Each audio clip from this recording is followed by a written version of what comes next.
Grace and peace, everybody. We're back. Woo! It's been a busy day, but we are back. You saw the thumbnail, you saw the title. You know what we're going to do?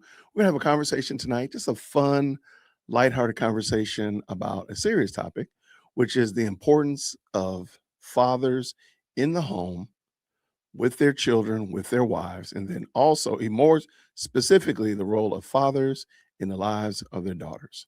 So the other day, yesterday actually, I was on A Righteous Perspective. Shout out to Wise and the great panel over there. We were having a good conversation about I forgot what it was. Let me get Chief Executive second born. Hold on one second. One second. All right. We were having this conversation about dads and the roles that they play with their kids in the lives. And y'all know I have daughters. So I was joking about, hold on, let me ask her real quick. Okay, what is it called? What is the theory that y'all have about bald dads? Okay, could you come here? You don't have to get on camera. I just want to, okay, it's called the bald dad theory. Okay. Oh, bring the mic close to you if possible. Oh, okay. Well, hold on. Let's do this. Let's do it like this. I'll do it like this. Okay, come here and tell me. Now, what is the bald dad theory, child? The bald dad theory is that girls, specifically black girls with bald dads, show tendencies that might be considered spoiled because of how their fathers raised them. But isn't that good though? It is good. It is good. Just they can be considered spoiled. Okay. Well, are you spoiled? Low key, kind of. Get out of here. Get out of here. Anyway, y'all, I'm trying to let her step out. All right. So anyway, that's how we got started on this conversation. And I was a guest on Wise's panel. And Celeste, who is a fantastic content creator, she's been on the show before. She was really wanting to talk about dads and their roles in the lives of their daughters. So I said, hey, say less. Let's make it happen. Let's do it. So this evening, we're just having a good conversation, just having fun. Um, and I do have some guests that are coming through, but of course they're of the highly melanated flavor. So that means they're gonna probably roll up in here at like 10 o'clock or something. Anyway, let me bring my guests, of course. Celeste in the building. How are you? Oh, I'm great. Thank you so much for having me. And I'm so glad we're having this conversation. Okay, so Celeste, you heard Chief Executive Secondborn about the bald dad theory. And I was trying to explain that yesterday and I was mumbling it up, but you heard Chief Executive explain it. Does that jive with what you believe? Do you amen that? So I amen it, although my father had hair. So I'm going to ask for an addendum to the rules so that he can be included posthumously, God rest his soul. But yeah, I definitely agree. And I don't actually, know so much that is spoiled, but I think unfortunately so many young women don't grow up with a father so that what would be or what would have been years ago normal attentiveness that fathers give their daughters now maybe writ large looks like spoiled. Okay. I can dig that. Actually, I heard somebody say it today that since I don't have boys, they mentioned that black men tend not to or tend to look at differently when they show affection toward their boys than they take it in one direction so that the boys don't even feel like they can be affectionate toward their dad and give dad a hug or anything of that nature. And so I can kind of dig that. I can dig it because we've kind of gotten so out of control and out of whack that we don't even appreciate things that are in whack. Right. And it looks odd and it looks exceptional, but it might actually just be normal. Right. There we go. Now I have to disagree here. I don't think stress makes your hair fall out. Having daughters makes your hair fall out, but that's how you know Celeste must have been a really good daughter because her dad still had his hair. So that's how you know she must have been a great daughter. Unlike my little cherubs here, they made your boy hair fall out. First of all, I want to say though, I love your names for your daughters. I love President Firstborn. Yeah, and what is the second chief executive in charge? Chief Executive Secondborn.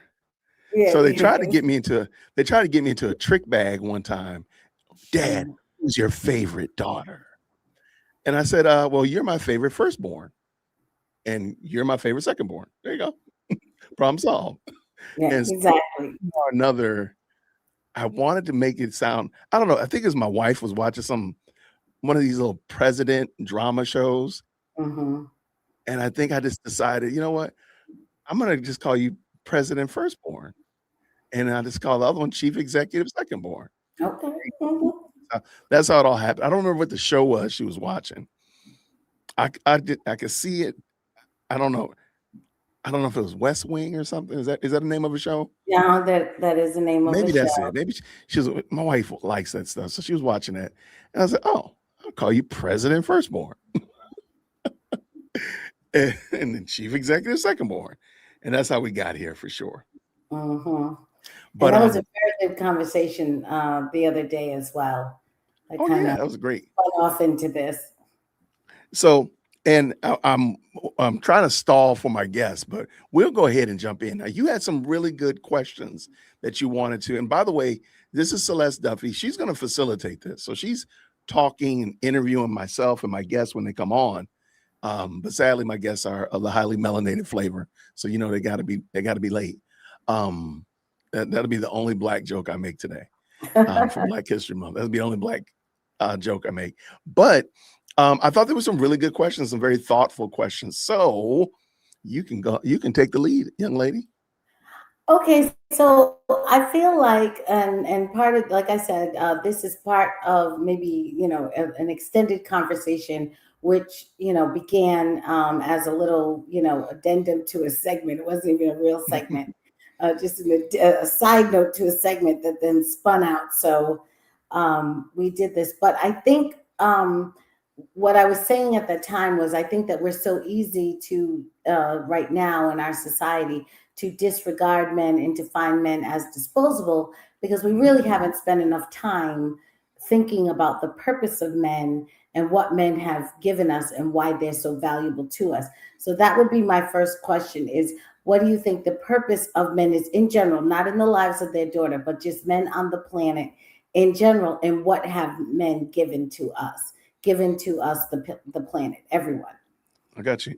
I believe men provide structure and framework. So if we're looking at a building, men are the rafters and the pylons, the foundation, all that kind of stuff like that give the structure its shape. So you know that this is a 2-story house, or this is a ranch. You know, this house has a basement, all that kind of stuff like that because of the framing of the house. Now, of course, you don't know the color of the house. You don't know the light fixtures yet, but the frame of the house is key. And you can't, without having the frame of the house, you're not going to have a house. You can't have the walls and the paint and the lights and the really cute furniture until you have framework and that kind of stuff like that. So I think for society as a whole, we as men provide the framework and the structure. I do think we also provide a level of, we fix problems. And that's, I always tell my wife and kids, like, don't bring me problems. Just tell me what you did and I'll go resolve the problem. Or when President Firstborn gets in the car and she's crying about something, and I just ask her, I say, hey, do you want me to fix the problem or do you want me to listen? And a lot of the time she's like, well, Dad, can you give me some solutions on how to fix this problem? I said, okay, go ahead and tell me. Okay, got you. Here's a solution I think you should do. Here's another solution if that doesn't work. And here's a third one just in case you want to try something else out on your third swing at it. But I think we provide that strength, that framework. And I think we also provide an atmosphere where solutions and problems can be tested out in a safe environment. And I did kind of get into our families, I'm sorry, but we fix problems because there's going to be problems in the world, whether it be moving from California to LA fast or dealing with floods, dealing with fires and such of that nature. There's things that men do that you can't overlook what we provide to it. Yeah, I really appreciate how intuitive you are in your family, just to be able to know to ask, do you want me to listen or do you want me to give you a solution? Because you're right. Not always, women don't necessarily always want a solution. Sometimes they just want the opportunity to explain an experience and to sort of and that's sort of how we process it by the telling of it. So I actually have a friend, and I despise that this person does this. It doesn't matter what you come to this person and share. Their first thing out of their mouth is going to be I. And most of the time, it's them taking whatever your problem is, Celeste, and turning it into them telling a story about something that they've done. And it is so blah. Ugh. Me and my daughters hate when this person does this. And we joke about it. And so early on, I noticed that this person does this. So we can't get away from this person. So I noticed that. And I said, you know what? I don't want to do this. I'm going to ask questions. I'll ask you. And you probably have heard me when I've talked to you about YouTubing. Do you mind if I tell you something? Is it okay if I give you some ideas? Because you could just clearly say, no, I'm good. I'm good, Jason. Let's keep it moving. And that's fine. I'm okay, not offended.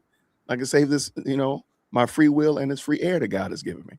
But if you want some ideas and some suggestions, there we go. So that's why I ask them. Even my 15-year-old, she gets in the car fussing about something at school or something going on with a friend. I say, I'll listen. Okay, now, do you want me to add any commentary, or do you want me just to listen? I just want you to listen, Dad. Okay, not a problem. Tell me more. Tell me more. Go ahead.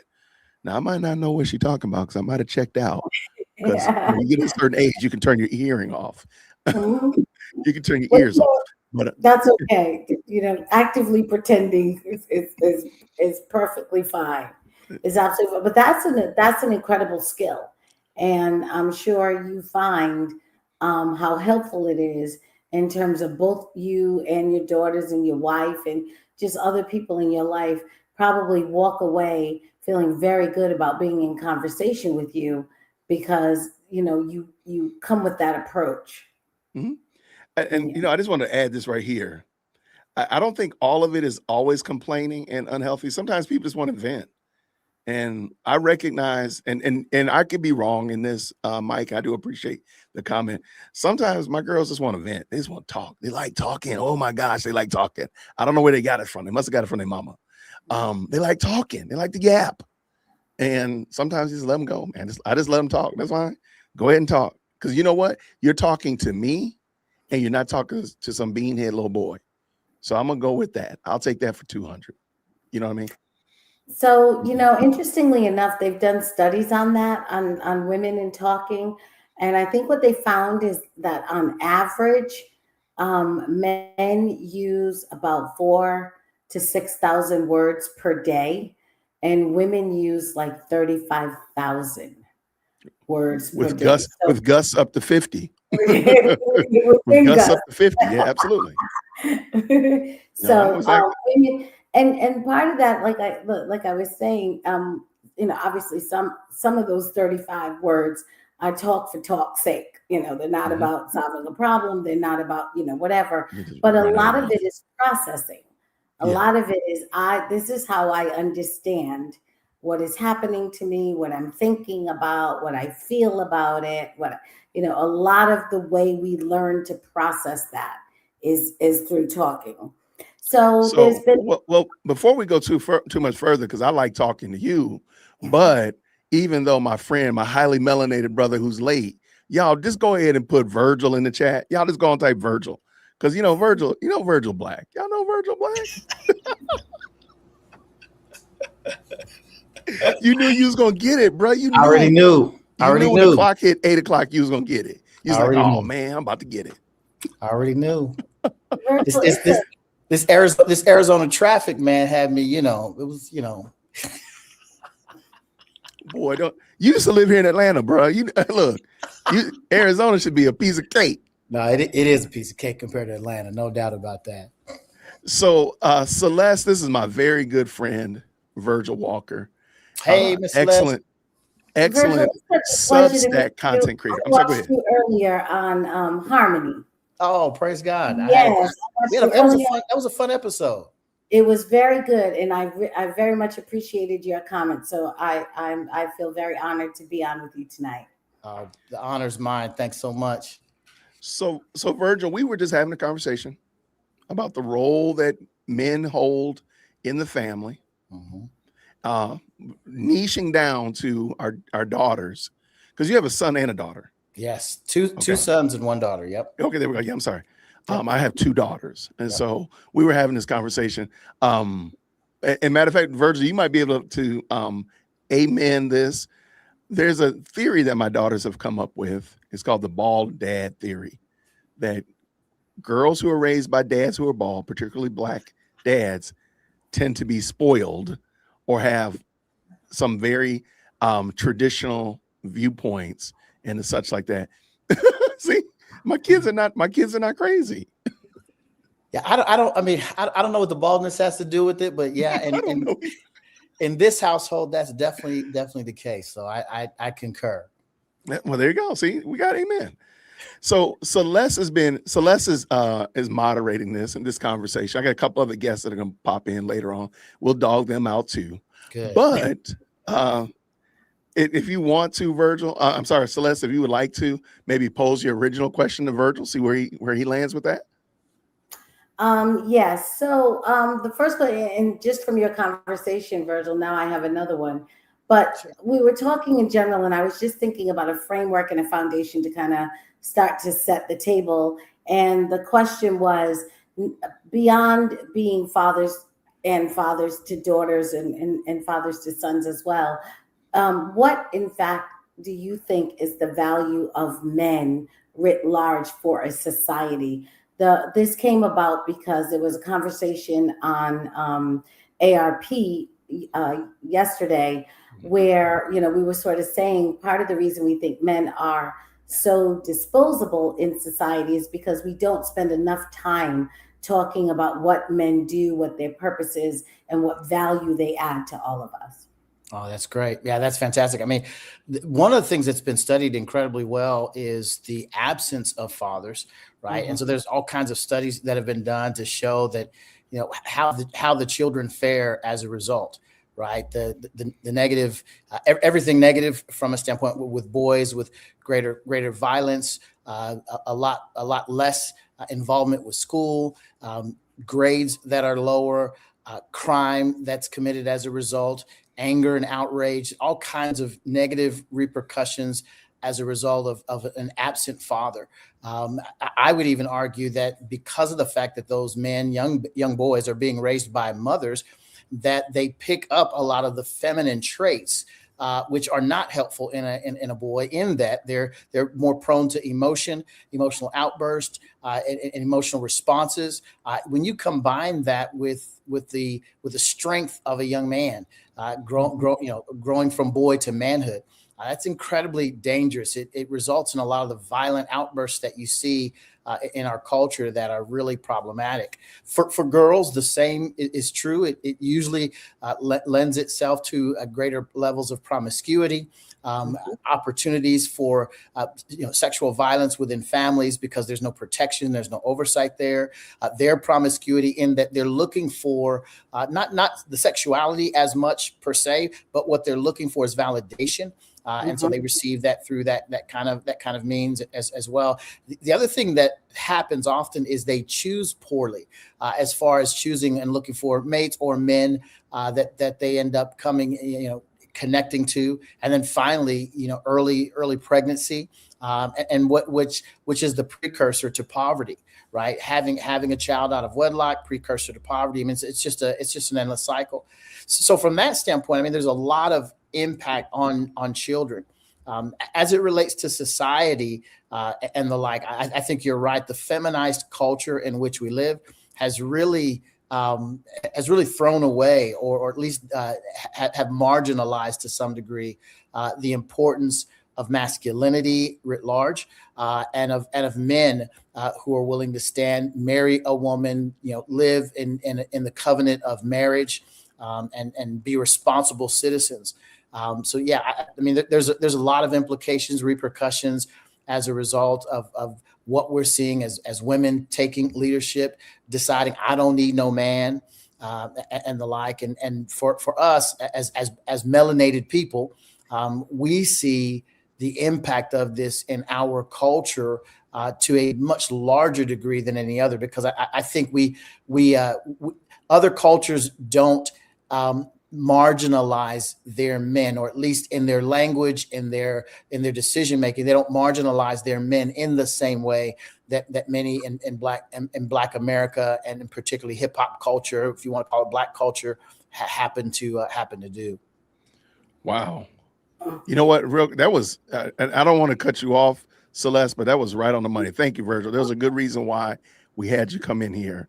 And I like how you talked about the actual value that men add and what happens when they're not there. And there's an excellent book. I just dropped the link in the chat called Missing Pillars, where Brian Shannon wrote a book about the value of dads and what happens when dads are not in the family or not in the household. And you know what, Virgil? You know what, Celeste? We got Brian Shannon in the building. There we go. There we go. There you go. What's now, going on, everybody? How you doing? Good to see you, man. I didn't know our brother was coming, but I was going to tell you that your ears, Jason, should be burning, because, man, we did nothing but talk about you. I was in Pastor Brian's backyard there at Cornerstone Chapel this past weekend, and we talked about biblical masculinity and manhood and the like. And I mean, I didn't even get on the platform before we brought your name up and started talking shop about you and all of the things that you're doing and the like. But man, it's so great to see my dear brother, Pastor Brian Shannon. Shout out. There we go. Yes, sir. Yes, I guess sir. I'm doing okay, man. I guess I'm doing all right. I love it. Yes, sir. And Virgil blessed us too, man. Our guys, our brothers are still on cloud nine and still glowing and talking about the impact there. So they're ready to hear from you again. But glad to be on with you all. I love it. So, Brian, just so you know, Celeste is moderating this conversation. And I was on a panel with her yesterday, and we just had a great conversation. We kind of got into the weeds a little bit, took a little scenic route about dads and their role in the family, and kind of got into the niche of what are dads' roles in the lives of their daughters. And now you probably don't know anything about this, but I was joking about how my daughters have a theory called the bald dad theory, that girls who are raised by bald dads are spoiled. That's the skinny of it, is that girls who are raised by bald dads are spoiled. Now there's probably something to that theory. Say again. There's probably something to that theory. You know what? It's not as crazy as I'm making it sound. So anyway, I wanted you to come on because you wrote a book about this topic of the role of men in their families. So I really thought that you would have some great insight. I did drop the link if the moderators want to make sure that just stays in there. I'd love for y'all to check out this book. Maybe we'll do a book study on it, and maybe maybe we'll do a book talk and have you facilitate it, Brian. Hey, I'd love to. You know what? I think I just got a new revelation. There you go. Somebody was asking me about my April book, my book talk. I think I just figured it out. We got Brian Shannon talk about Missing Pillars. Let's do it. Let's do it. So I'm gonna give this back over to Celeste because I don't want to run over. This is her show. So Celeste, take it away. Oh, well, thank you. And we were just talking about this conversation was birthed from a conversation where we were discussing the fact that in the society, men are viewed as a very disposable, largely because we have not really spent enough time talking about the value of men and what men have given to the society writ large. So we kind of wanted to talk about what your perspective is in terms of what men add to the society at large. And then from there, we can build on the rest of the conversation. Yeah. Well, thank you. And I'm glad to be on with you all to join this conversation. I heard Virgil spilling just a while ago that he was all in my bag. And so I wanted, and some of the things I'll say will just be kind of a reflection and a reiteration of some of the things he already mentioned.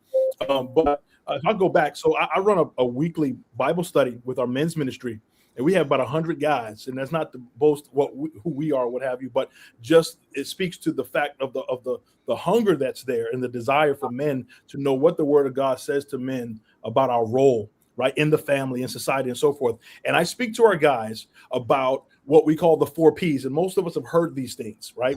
That God has called every man. And I'm saying this to kind of build on a platform of how that now spills over into the lives of daughters and sons, right? And our role in the family. But God has called every man to be a priest of his home, a protector of his home, a provider of his home, and one who promotes purpose, okay, in his home, right? And so you could arguably say the priest also goes along with prophet, the office of prophet, because that's the function of the father in the home to demonstrate. One of the things I look at the Apostle Paul's a message to the Ephesian church.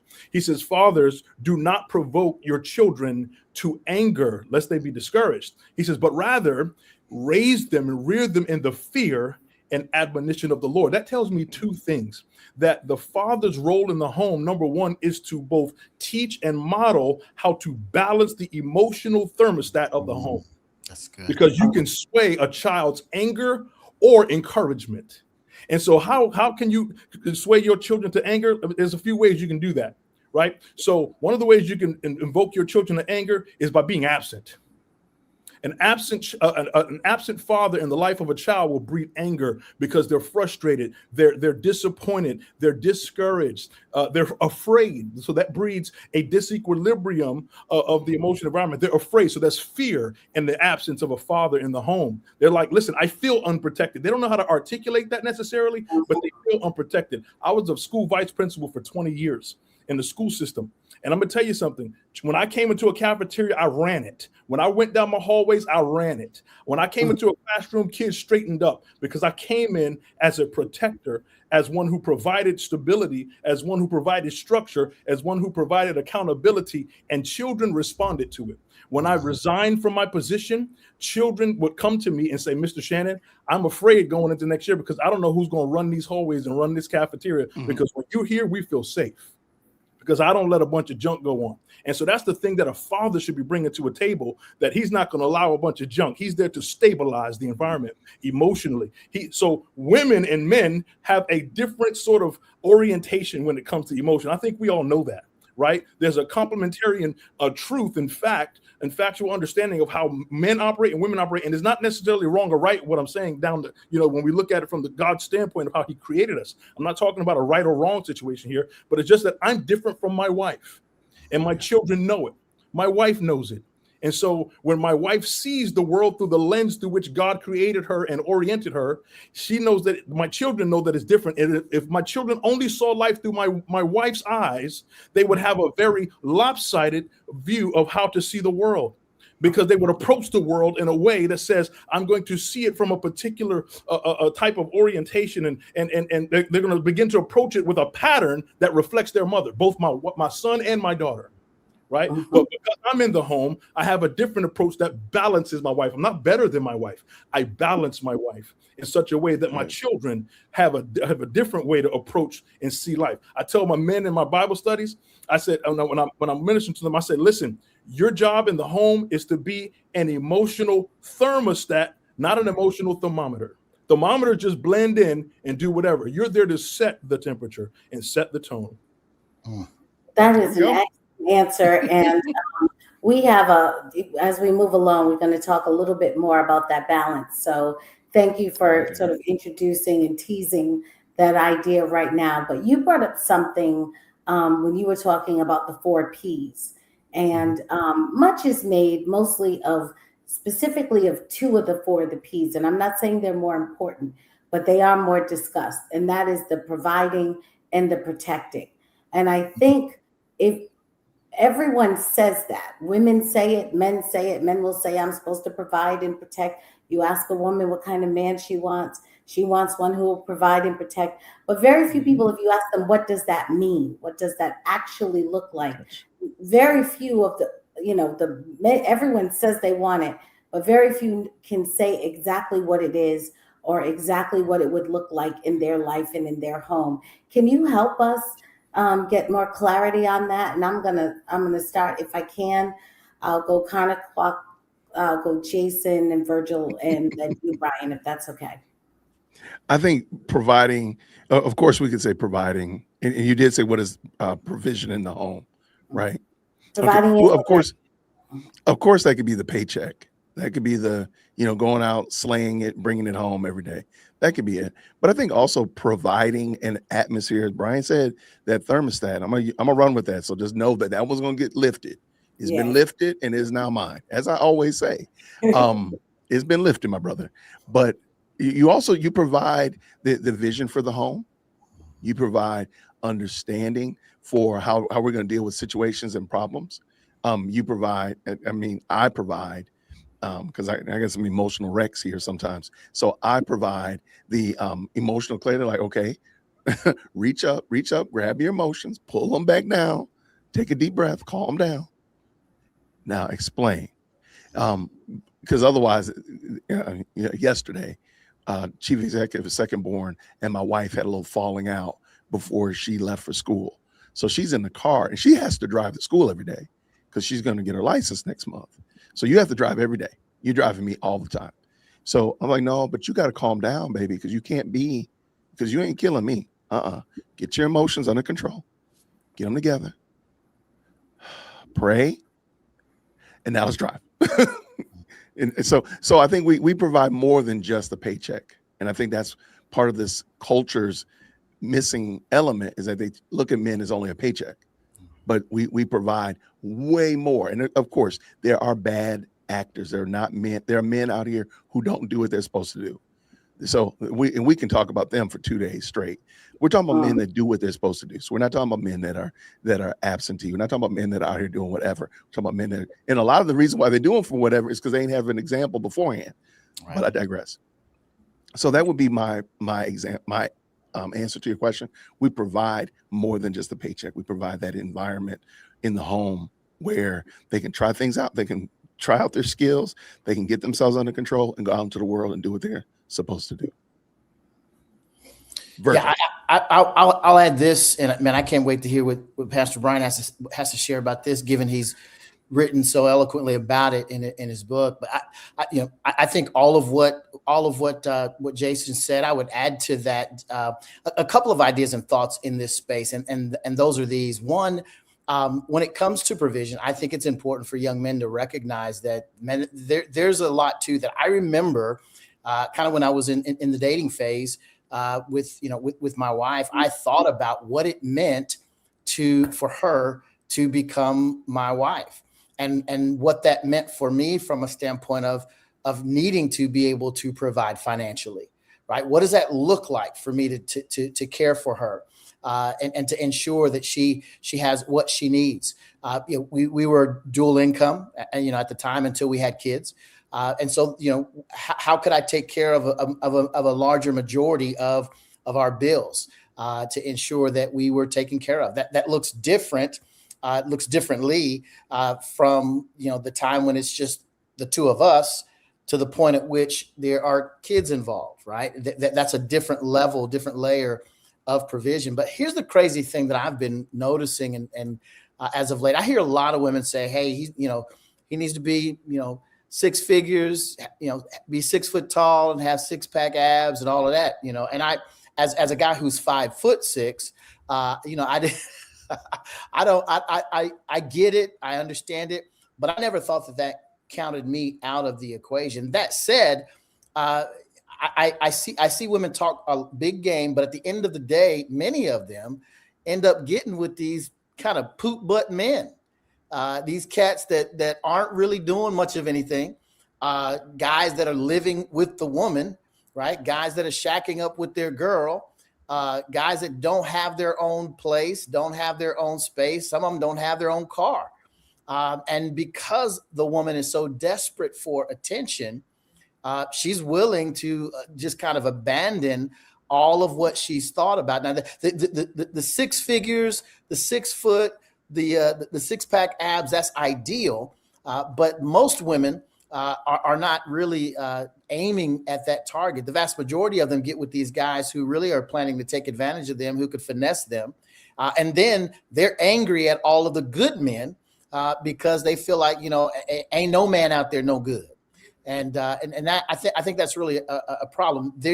Women definitely need to have a standard. It needs to be a realistic standard. Kevin Samuels kind of popularized the idea of the high value man.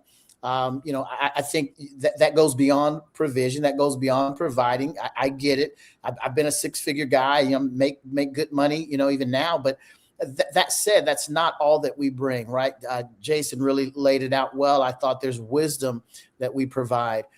There's a level set that we establish in our homes. There's direction that we provide, that I provide for my wife. There's spiritual leadership, right? Yes. That I provide in my home. There's prayer that I provide in my home. There's there's all kinds of things that, in addition to financial resources, that I bring to the table, that this family cannot go without. Can I say something I want to add before you go, Brother Shannon, and hopefully you can incorporate this. Virgil makes a good point on this sort of unrealistic aim that women have in terms of the ideal. It's almost, they're seeking some kind of perfection, which is rare, if ever, can be found. My thoughts on that are a little bit like, if you were, going to, be a woman and you're going to select a man, and you have to now think to yourself, okay, I have a choice, and I need to be married, and I've kind of gotta make this choice about providing. Do you think, because this has been a thought of mine, do you think that when a man, because a lot of women say, well, I need to have my own money in case something goes wrong. I grew up with someone whose mother actually told us when we were young, and she was like, you can give 90% to a man, but you save 10% for yourself. And she wasn't even speaking just financially. She was basically saying, in everything you have, you can give 90% to a man, but you save 10% for yourself in case something goes wrong, or he's not, all that he was cracked up to be or promised to be. I have come to believe that actually it might actually be the opposite, in that I think that men actually do better by women who are willing to actually rely on them. So holding that 10% back may not be the best advice. I'm wondering what your thoughts may be on that. That's really good. I agree 100%. I agree 100%. Go ahead, Virgil. I don't want to. No, I think Brian. I think that was aimed at Pastor Brian. Oh, yeah. Man.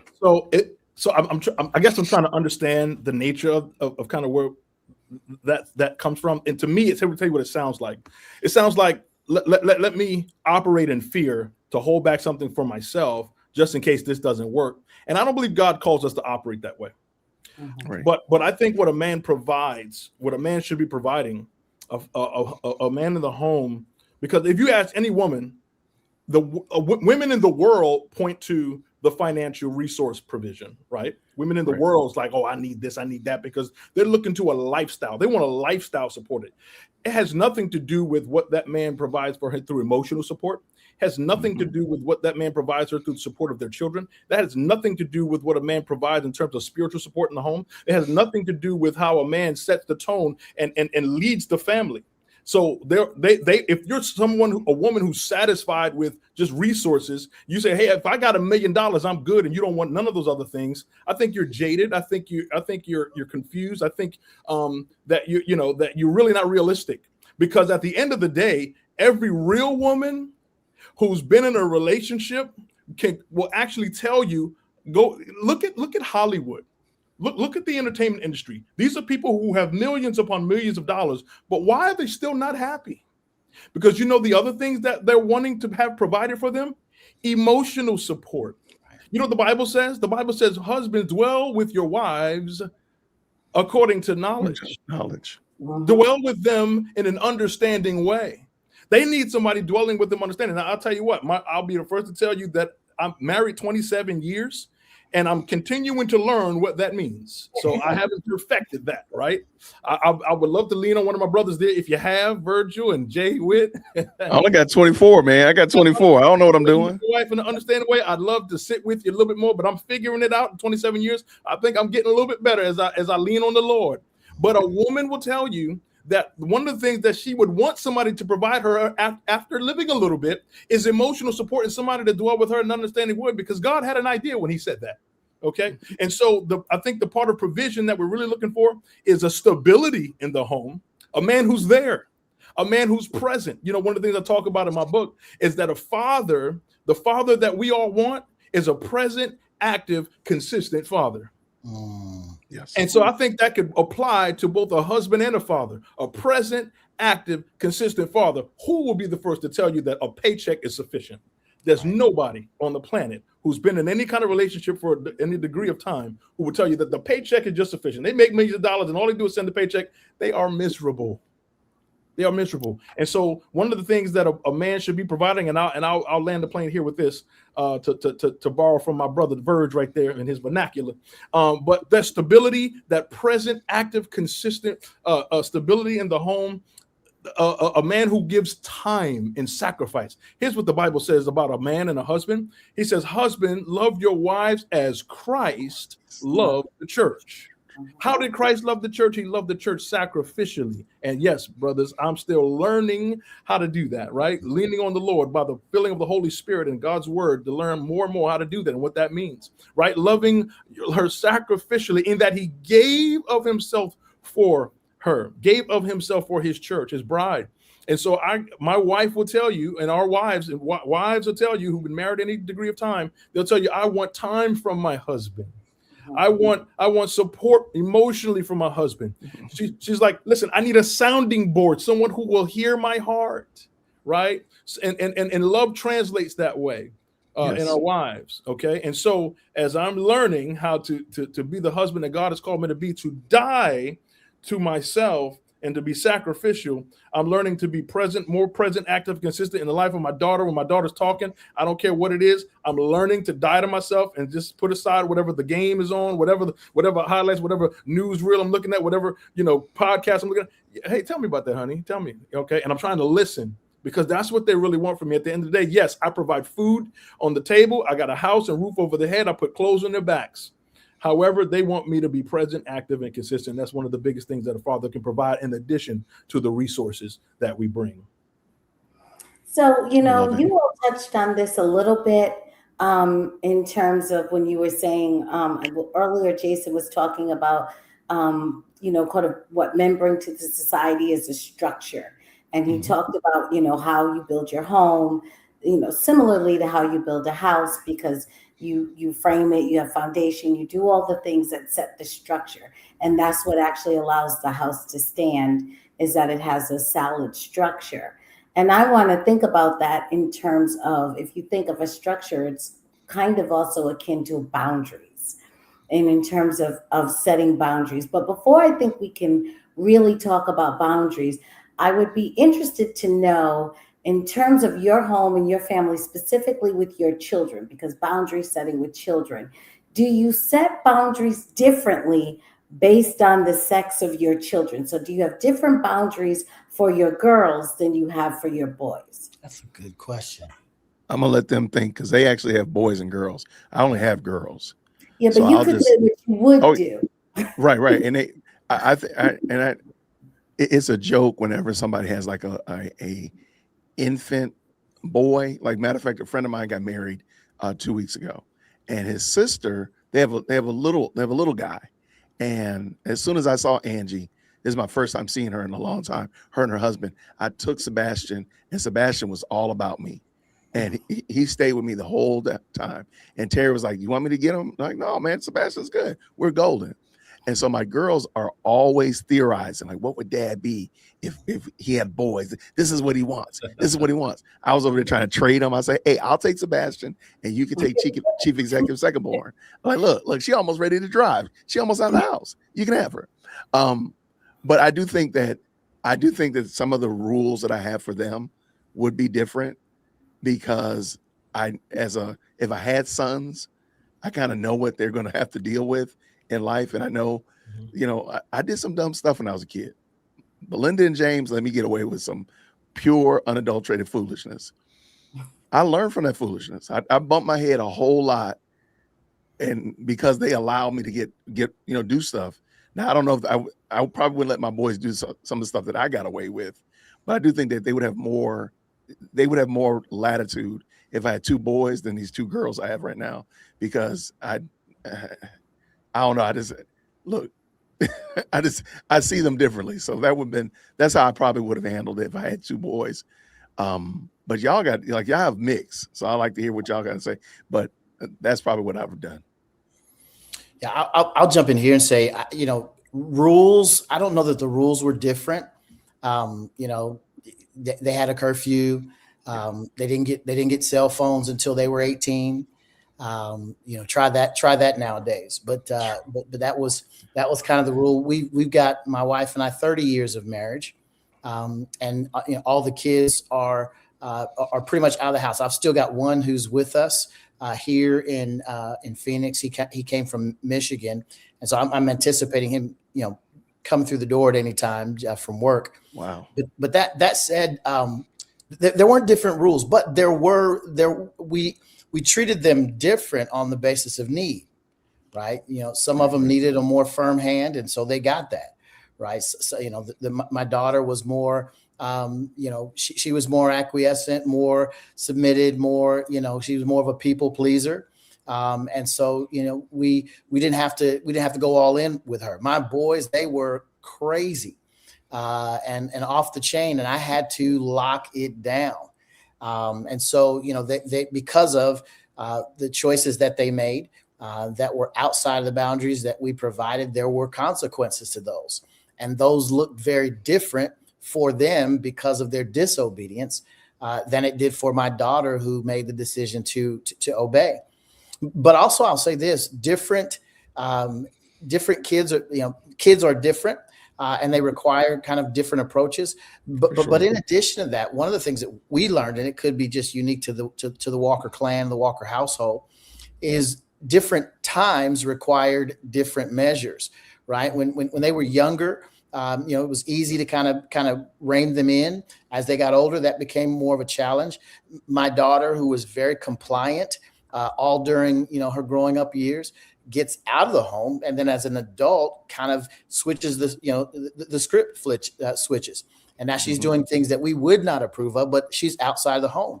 And if you have adult children, you recognize there's only so much you can do, but they never stop being your child, and adult or not. And so that the care that you have, the love that you have, the pain that you feel when they're operating outside of the guidelines of Christ likeness, of Christian living, and of the way that you've trained them up, that still hurts. You still feel the pain of that, and you want to help them to walk in a way that honors God.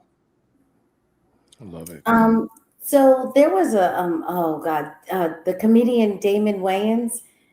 He did a little comedy bit. Almost exactly on what you said, Virgil. He said that when the kids were young, when he had to discipline his daughter, if he said, Daddy's disappointed in you, he said she would just cry and take herself to her room and close the door, and she would practically punish herself and give herself consequences just at the idea that he was disappointed. He was like, his son was not like that. He said, my son was like, show me. If I said, I'm going to throw you off the roof, he would be like, you got to actually take me up there and throw me off the roof. Oh. So apparently it's not just the Walker clan. Yeah, I had two that wanted to test all of those theories out, and they got shown very quickly that Dad was very, very serious about all of what he said and had to follow through. And then the other part of the process becomes, a mother who has the natural nurturing disposition. You have to kind of, as a man, take leadership and say, hey, this is what we're doing. This is why we're doing it. I need you to stand strong, and we're gonna be all right. But because she'll have a natural desire to coddle and fix and want to not walk out the disciplinary actions that are taken. And so you have to man up and run your household. Yep. And so that's a whole nother level and layer to what's required as a man. Yeah. If I could just jump in there real quick. So I think the way we run our home is absolutely, and the way we, in marriage, it's marriage is really a reflection of how God deals with us in a lot of ways. with the things that we do. It's not perfect, but it is a reflection of how God deals with us. So in the scriptures, we see that God says there's no difference. There's no male or female, Greek or Jew, but all are one in Christ, right? So we all have the same privileges. So in some ways, I raise my children with equal expectations in a lot of ways. But on the other hand, the scripture says, husbands, dwell with your wives in an understanding way and be not bitter against them. And it says, deal with her as the weaker vessel. So I have to understand that my wife is more delicate than I am in different ways. And God requires me to deal with her differently than I expect to be dealt with as a man. And so with that said, my daughter, I deal with her in certain ways. Both my son and daughter have expectations for school. They have expectations around getting in the house, things like that. However, I deal with my son in a way that I'm raising a man that has to be a warrior, that has to be a provider. I'm a little harder on him when it comes to how I address him. I'm harder on him when it comes to certain expectations because I know what he's going to have to carry one day. And it's going to be a little bit different from what my daughter's going to have to carry one day. But still expectations for both of them. I still give both the gospel to tell both of them, you need to follow the Lord and follow dad, right? However, my daughter, I'm going to talk to her in a little bit of a different tone. I'm going to deal with her in a little bit different way. I'm going to approach her a little differently while being firm and consistent. But my son, I'm going to get all up in his junk because I know he's going to have to be able to take it one day. And nobody cares how you feel. Right. No, that's absolutely correct. And thank you for saying that. You all were talking earlier about balance and sort of balancing, the emotion that the mother has. This is not a slight on women. I mean, women are emotional for a reason, and they should be. That they were, designed that way, and there's a purpose for that. However, anything that's out of balance is probably not a good thing. So I'm thinking about in terms of not only just your home first, but also in the society.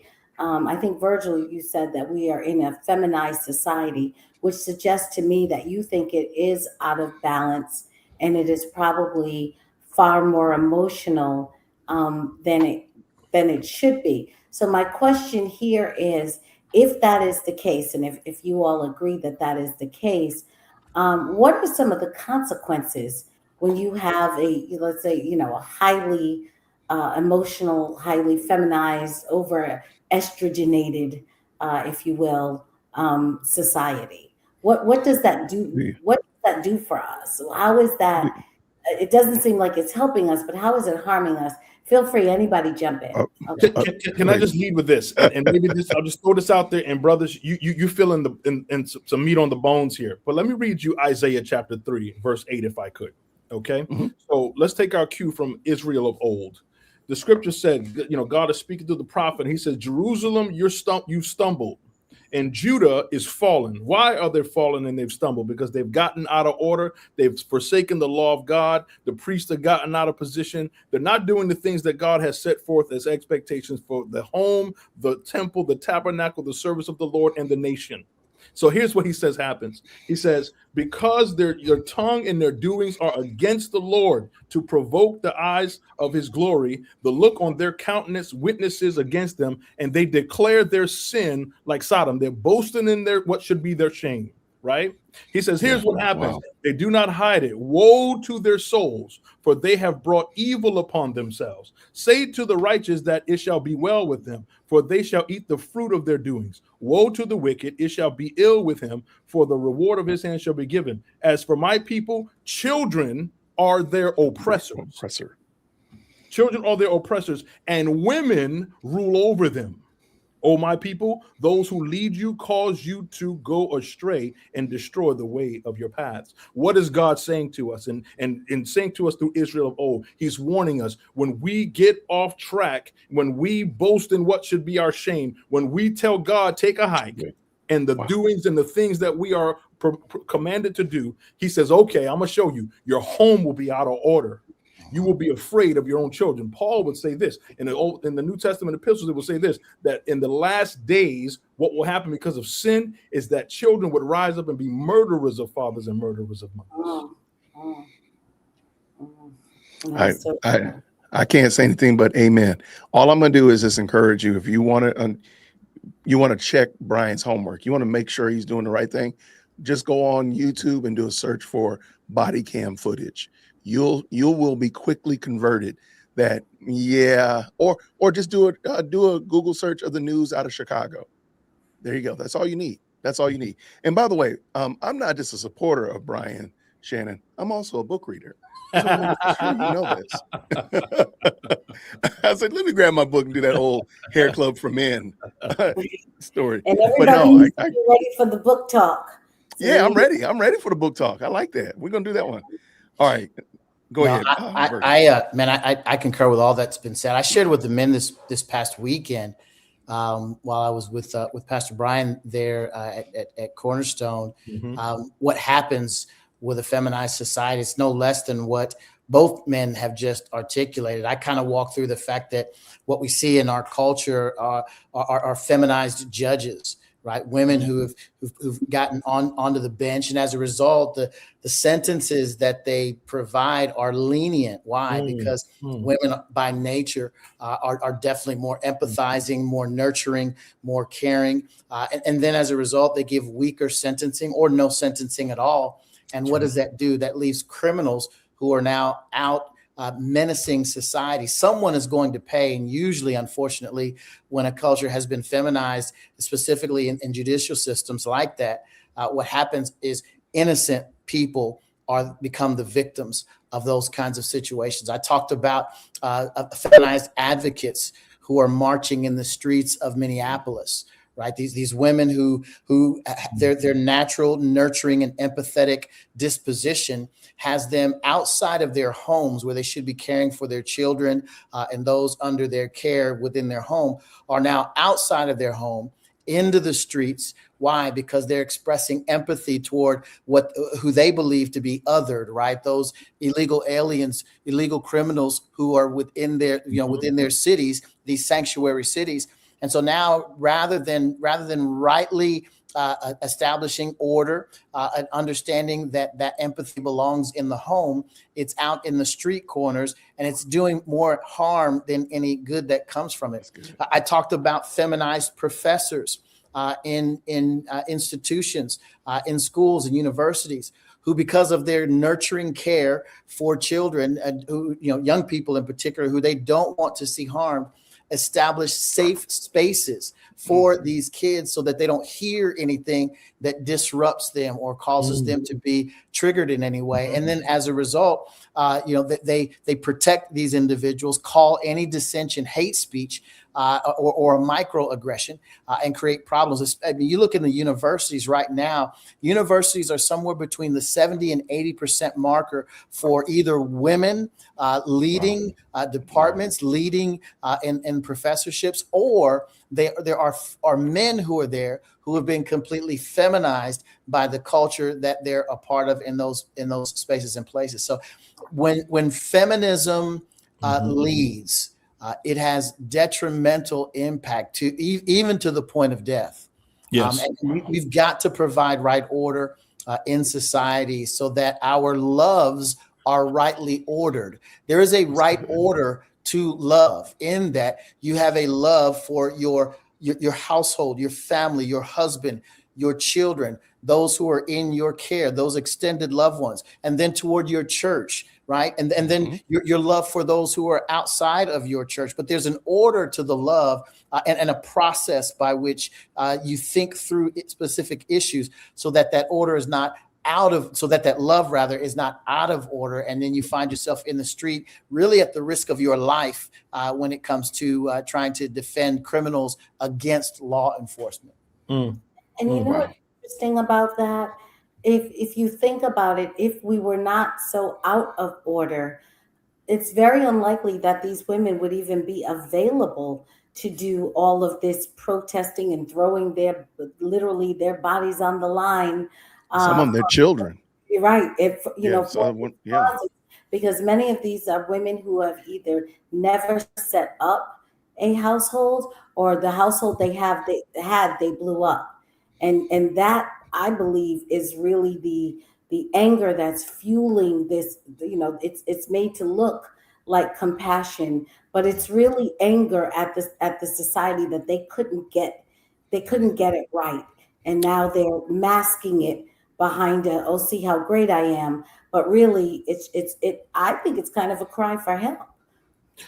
If I could add another dimension to what Virgil, what you said, all those facets, all those institutions, all those places where we see feminism taking the ubiquitous nature of feminism, I would even add the church.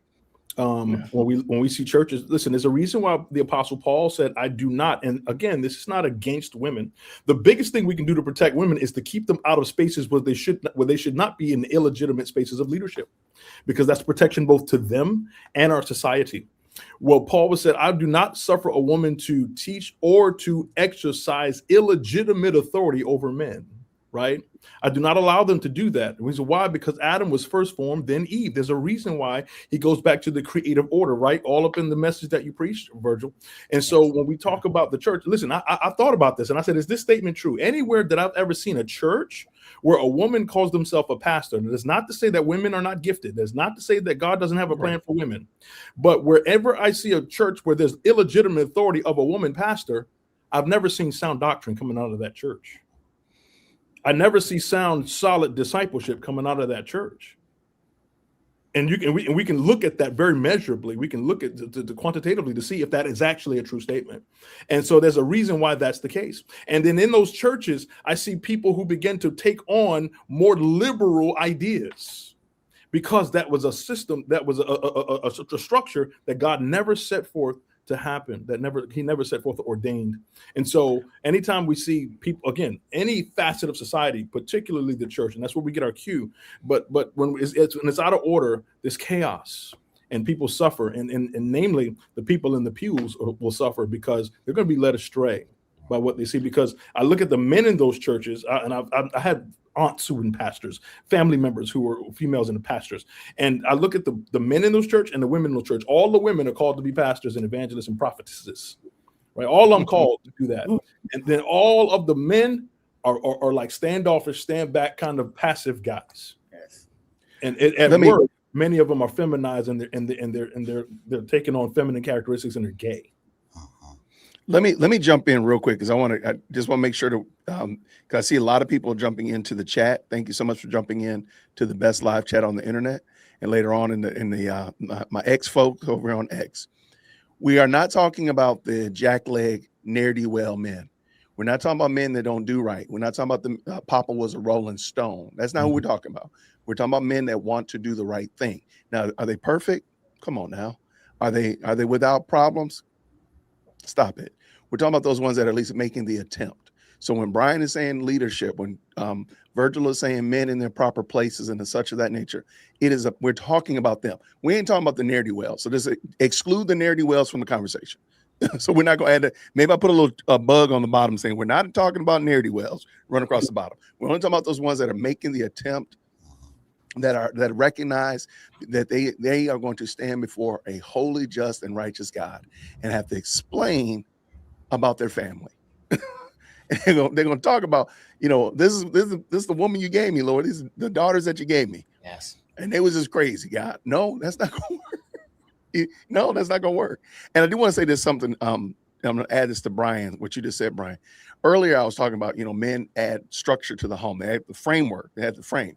But if the frame is not in its proper place and somebody builds a house there anyway, they start operating weird because the walls are all crooked or the floors are all wobbly because the man wasn't there, didn't set it up right. So they might still even live there. But you're walking like this through the house. That's right. Ducking down because the house wasn't made right. And it's not, and because guys abdicated their responsibilities. That's right. So, okay.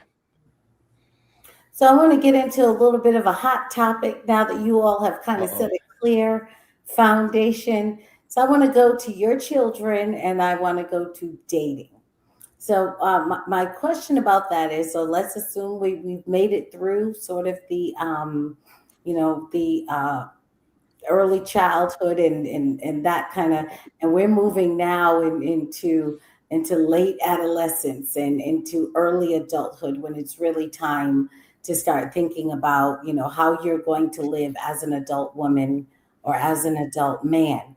So my question would be, when you think about your children, and maybe your children are of age that you've actually gone through this, in terms of their selecting a partner. Now, I'm assuming all of you want your children, both boys and girls, to marry and to set up their own households. So now that we settled that, Right.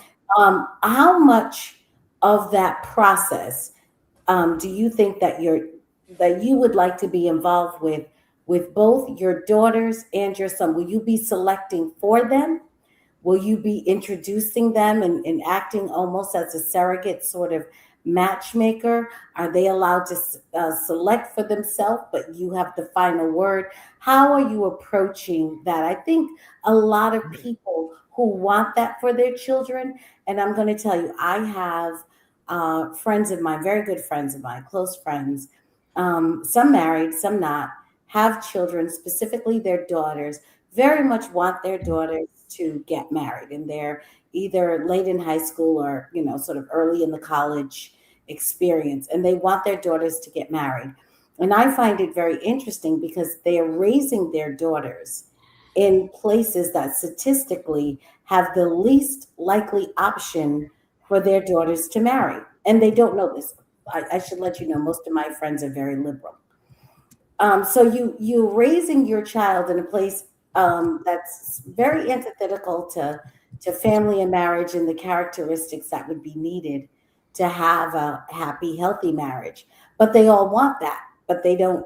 So my question to you is, maybe you could help them out or help me out in terms of what is it that how are you approaching the idea your kids are coming on that time? What is the way you're going to handle that and guide them and sort of move them through into that point in their life? Okay. Can I jump in? Yes, please. Okay. I'm sorry. Yeah. So when my girls were little, we had like this. My argument has always been, if the moms and dads like one another, a lot of the kids' problems are going to be resolved. They're not going to have to fight about where to go for Thanksgiving or where whose house we're going for Easter. Because if the moms and dads, if the in-laws like each other, that's a lot of your problems already resolved. So it's always a matter of, do we like their parents? Like, so when my daughter said, "Hey, I like this little beanhead boy," I always call them little beanhead boys. And I'm very harsh on them. They know that I don't like any of them. I say, "Oh, you like them? I'm gonna come up to school and beat them up." I'm always like, "I'm gonna run them over. Dad, there goes that little boy." I said, "Good. I'm gonna run them over with my car." They know that, but they know I want the best for them. But I'm always asking. They know there's certain things that I want. I want to know, first of all, does he know Christ? And not just this, he goes to church or any of that stuff. Now, if you don't know it, then we need to get that understanding. Next, does he have moldy Cheeto hair? I don't like the little moldy Cheeto hair. No, sir. You go ahead and get that cut off or get that fixed before you come knocking on my door. I'm being funny, but I'm really not. Yeah. But more importantly than that, I mean, along with that, is his dad in the house? And whenever they say, "Oh, Dad, I think this boy is cute," or "I like him," or whatever, like, okay, where's his dad? Because I want to meet his dad when I come up here. Next time I come up here for a parents' weekend, I want to meet his dad. Me and his dad gonna go out, and I want to know, is he in the house with his son? So those are things that I'm looking for. Are they believers? Are they well groomed? Do they have moldy Cheeto hair? But for real, is his dad in the house? Those are the most important things for me. But I will say this, and this is the last thing. I tell my big girl, don't get advice from broke people. So you got lots of people who want to tell you what to look for in a boyfriend, tell you what to look for in a husband. Ask yourself this question: are they married? That's going to be a problem. So don't get advice from broke people. If you want to be married, get advice from people who are married. Me and your mom been together for 25 years. I got the track record in the house. In the house. Yeah, you still see us smooching in the kitchen and you see me like, "Oh, you're doing that." I said, "Oh, this is what got you here. So shut up." So don't take advice from broke people. So and don't do it. So make sure the people you getting advice from, you getting your dating advice from, actually have crossed the Rubicon of marriage and they are in this thing and rocking and popping, because otherwise you don't need to get that advice from them. That's me.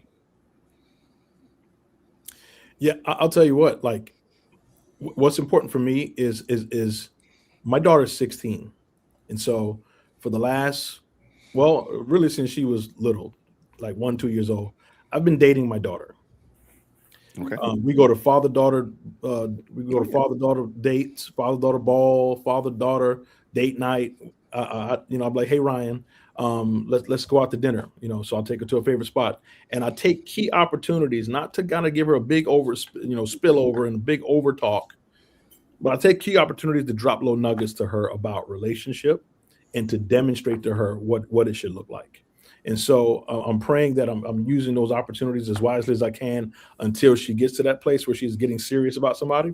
But my dating rule will be this, particularly for my daughter. It'll be a little bit different for my son. I'll be quite honest with you, a little different for my son. But for my daughter is this, you're going to date in a community with us. You're going to date in community. What does that mean for us? That means that dude, he wants to date you. Cool. He going to come right here to our house. Cool. Y'all want to go out to a movie? Let's go. We all going. And you can do it exclusively when you're grown and out my house. But when you in my house, under my tutelage, under my roof, under my resources, we're going to have to do it in community, because you're going to need to do it within the realm of accountability. And let me tell you how that protects you, right? And that's a protection, whether she understands it or not, it's a protection. And then through that, I hope that she's going to see that, okay, so look at your mother and father, like you said, Jason, look at your mother and father. And then I want you to build from that to see what kind of relationship you should be pursuing. Number one, yeah, are they a believer? Because you can't be yoked up with somebody who doesn't have your same values, who don't serve your same God. And I go through that conversation with my daughter. I'm like, hey, do they believe what you believe? And I'll tell her, tell me why that would be a problem, Ryan. Tell me why that would be a problem. What problems might you run into because y'all don't believe in the same God? You don't have the same values. He wants to go that way, but you want to go this way. How's that a problem for you? And I said, is that what you want? And so we'll go through those scenarios, and I'll just talk. And so from that, I'm like, okay, you like a boy, find out what is he all about. And I'll have her tell me, what does he believe, Ryan? What is he about? And if she can't tell me those things, she won't even want to, kind of bring it to me if she knows that it's not going to meet those criteria. I think all of those things are fantastic. I recognize two things. One is it looks different from someone who's in your home, 16, 17, 18, even 19 still in the home. And then with an adult child who's outside the home, perhaps they've got their own apartment, perhaps they've got, their own friends, their own friend group, and they're trying to navigate all of that. I think a lot of what both Pastor Brian and Jason said makes absolute sense, especially if you got a young person in the home. I've written quite a bit about this particular subject, and in light of the fact that so few young people are actually marrying nowadays. In fact, there's a Morgan Stanley study that predicts by the year 2030, and that sounds far away, but it's only 4 years away. Yeah, by the year 2030, 45% of women between the ages of 22 and 44 will be single and childless. So it's a Morgan Stanley study. Almost half of women between the ages of 25 and 44 by the year 2030 will be single and childless. And there's a lot of reasons for that, not the least of which is what we're dealing with in social media. The proliferation of social media, women who, usually receive a dopamine hit. And this is just kind of statistically speaking, culturally speaking, in the past, prior to social media, a woman would have somewhere in the neighborhood between the ages of about 18 to 25. If she went to college, she would have somewhere in the neighborhood of about 100 to 125 friends, both male and female. And if you split that 50-50, half and half, she would receive, a lot of affirmation from her women friends. Hey, you look pretty today, and you look nice, what have you. And then she would receive affirmation from her male friends. A handful of those who would be bold men who would be, bold enough to say, hey, you're looking nice, or hey, can I take you out? That kind of thing. So of those, there'd be maybe 15, 20 guys that would approach her on a consistent basis during those years between the years of 18 and 25. Now with social media, a woman can post a picture on her social media page, and get the same dopamine rush from thousands of men, and experience adulation, proposals, all kinds of things from men all over the world, with the click of a button and a particular picture and an image. And so because of the dopamine hit that she's receiving, that doesn't really require anything relational, she, for the most part, feels like she can postpone marriage for a longer time. The average age of a young woman getting married now is about 28 and a half, right? It used to be early 20s, 19, 20, 21. It's 28 and a half. And for men, it's actually 31. That's the average age of males getting married now. So they're postponing it for longer. And as they do, it pushes out the time frame that they're able to have children. Long, a lot of information there, but I'm hoping you find that helpful. To directly answer your question, for us, we had rules, with regard to dating, very similar to what Pastor Brian has shared, and with what Jason has shared. They need to be in our home. It'll be something that we could connect with all of us being together and that kind of thing, because we the whole point of it was dating with a purpose. And if you're not prepared for marriage, we're just playing games, right? And so, we really promoted that. We catechized our children, meaning we shared the word of God, the gospel. We walked them through an understanding of what their faith is and what it means to believe. And we ensured that they had a profession of faith as young people in our home. And so but we also let them know that even at a young age, if they profess faith and they live a life that's lascivious, or live a life that does not honor God, or live a life where there's no sense of conviction about long stints of sin, right? Of habitual sin, then perhaps that profession of faith really wasn't legitimate to begin with, and we need to go back to the drawing board. So we taught them all of that they know that they're not to be unequally yoked with unbelievers. We've given them all of the tools. The decisions that they make outside of our home will be theirs. We're here for counsel. We're here for instruction. I want to see the person you claim and you want to be with. We want to have conversations. We want to meet, the in-laws. We were blessed in that my son, my oldest boy, is married. And the young lady that he decided to marry, she's a jewel. We love her. We love her family. We think the world of her. She's a daughter to us. My wife calls her, not daughter-in-law, but daughter-in-love. And we love her. What we've witnessed in him, because of the time we spent early on, was it caused him to kind of bow up. It caused him to man up. He recognizes the level of responsibility that's incumbent upon him as a young man who's made a decision to take on a wife. So he's doing that. In fact, long story long, he lives in Omaha, Nebraska. He's actually flying here. He'll be here tomorrow. And he'll be interviewing for a position, job that's here in the great city of Phoenix. I'm hopeful that takes place and that he lands that job and that they're able to move here. We'll have an opportunity to be much closer to them. We'll pray for that. Absolutely. Mm-hmm. Brian, would you like to get in on this?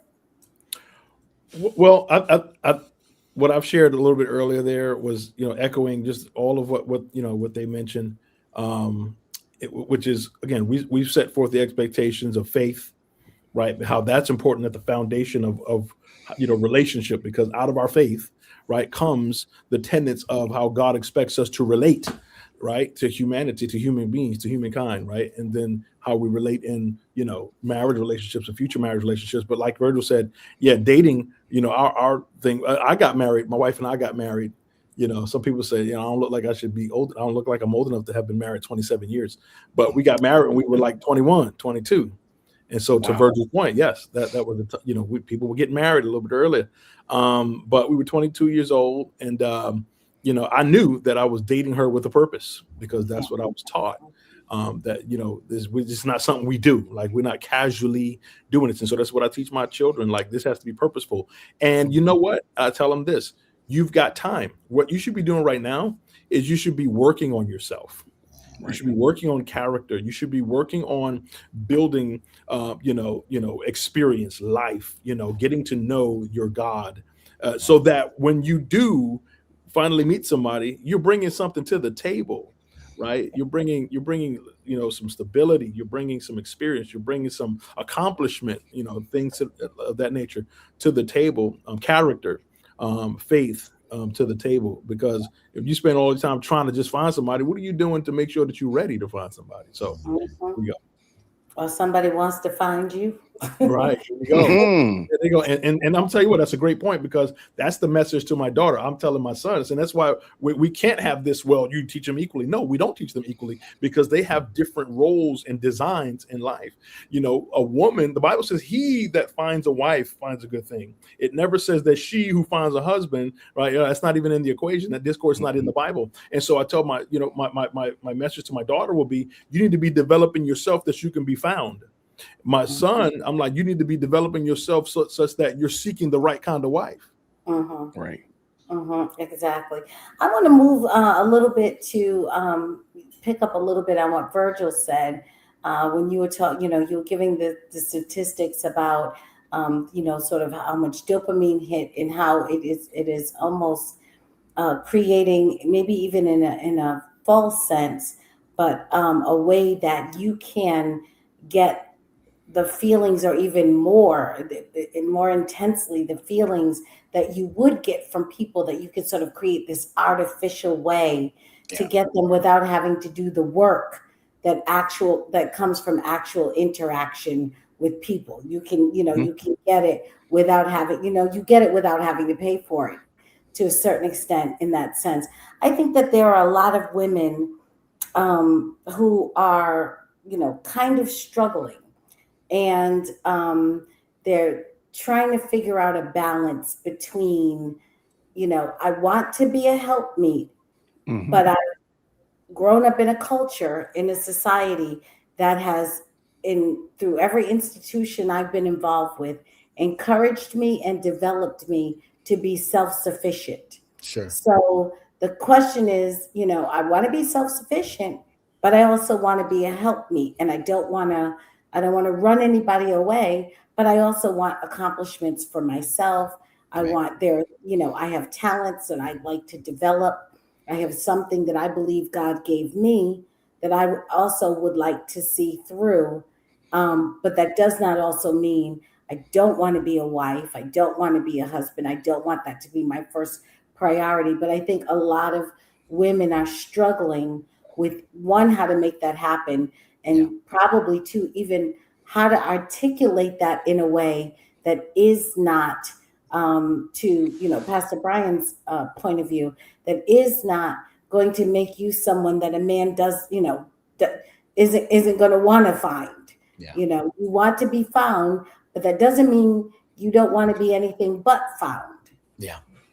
Well, Celeste, you said a lot. Okay, wow. And you covered a lot of ground. I think from you start out talking about the kind of the dopamine hit, what's transpired with social media, and what's caused women to feel like I don't have to wait for that dopamine hit from a circle of friends, right? I can take a provocative picture, I can post it on my Instagram, my TikTok, my whatever, and get the same kind of rush of attention, because that's mainly what women are seeking: attention from men, attention in general, the thumbs up, the attaboys, all of that from the social media platforms that they can receive, and even men who get slide into those DMs, and you can have pretend relationships and all of that in the background of that. So there's that, and what that's doing is that's delaying.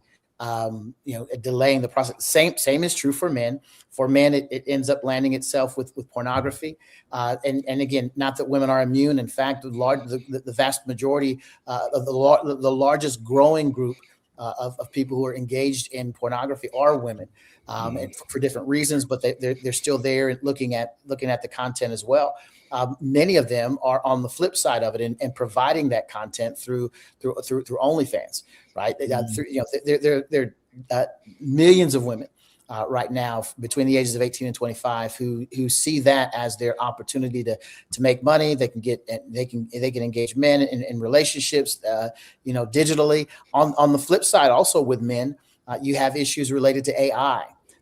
AI has now come in, and people are actually creating, their own kind of relational, chat kind of bot that they can talk to, relate to, interact with, and the like. There's a story that was written about a man who is, this was after a divorce, who had developed a relationship. He had named this individual, this person, or this really it was an AI system that they named and interacted with him and had a specific voice and all of that, knew all of his issues, isms, and what have you, so that he could have a full-blown relationship with this AI, artificial intelligence.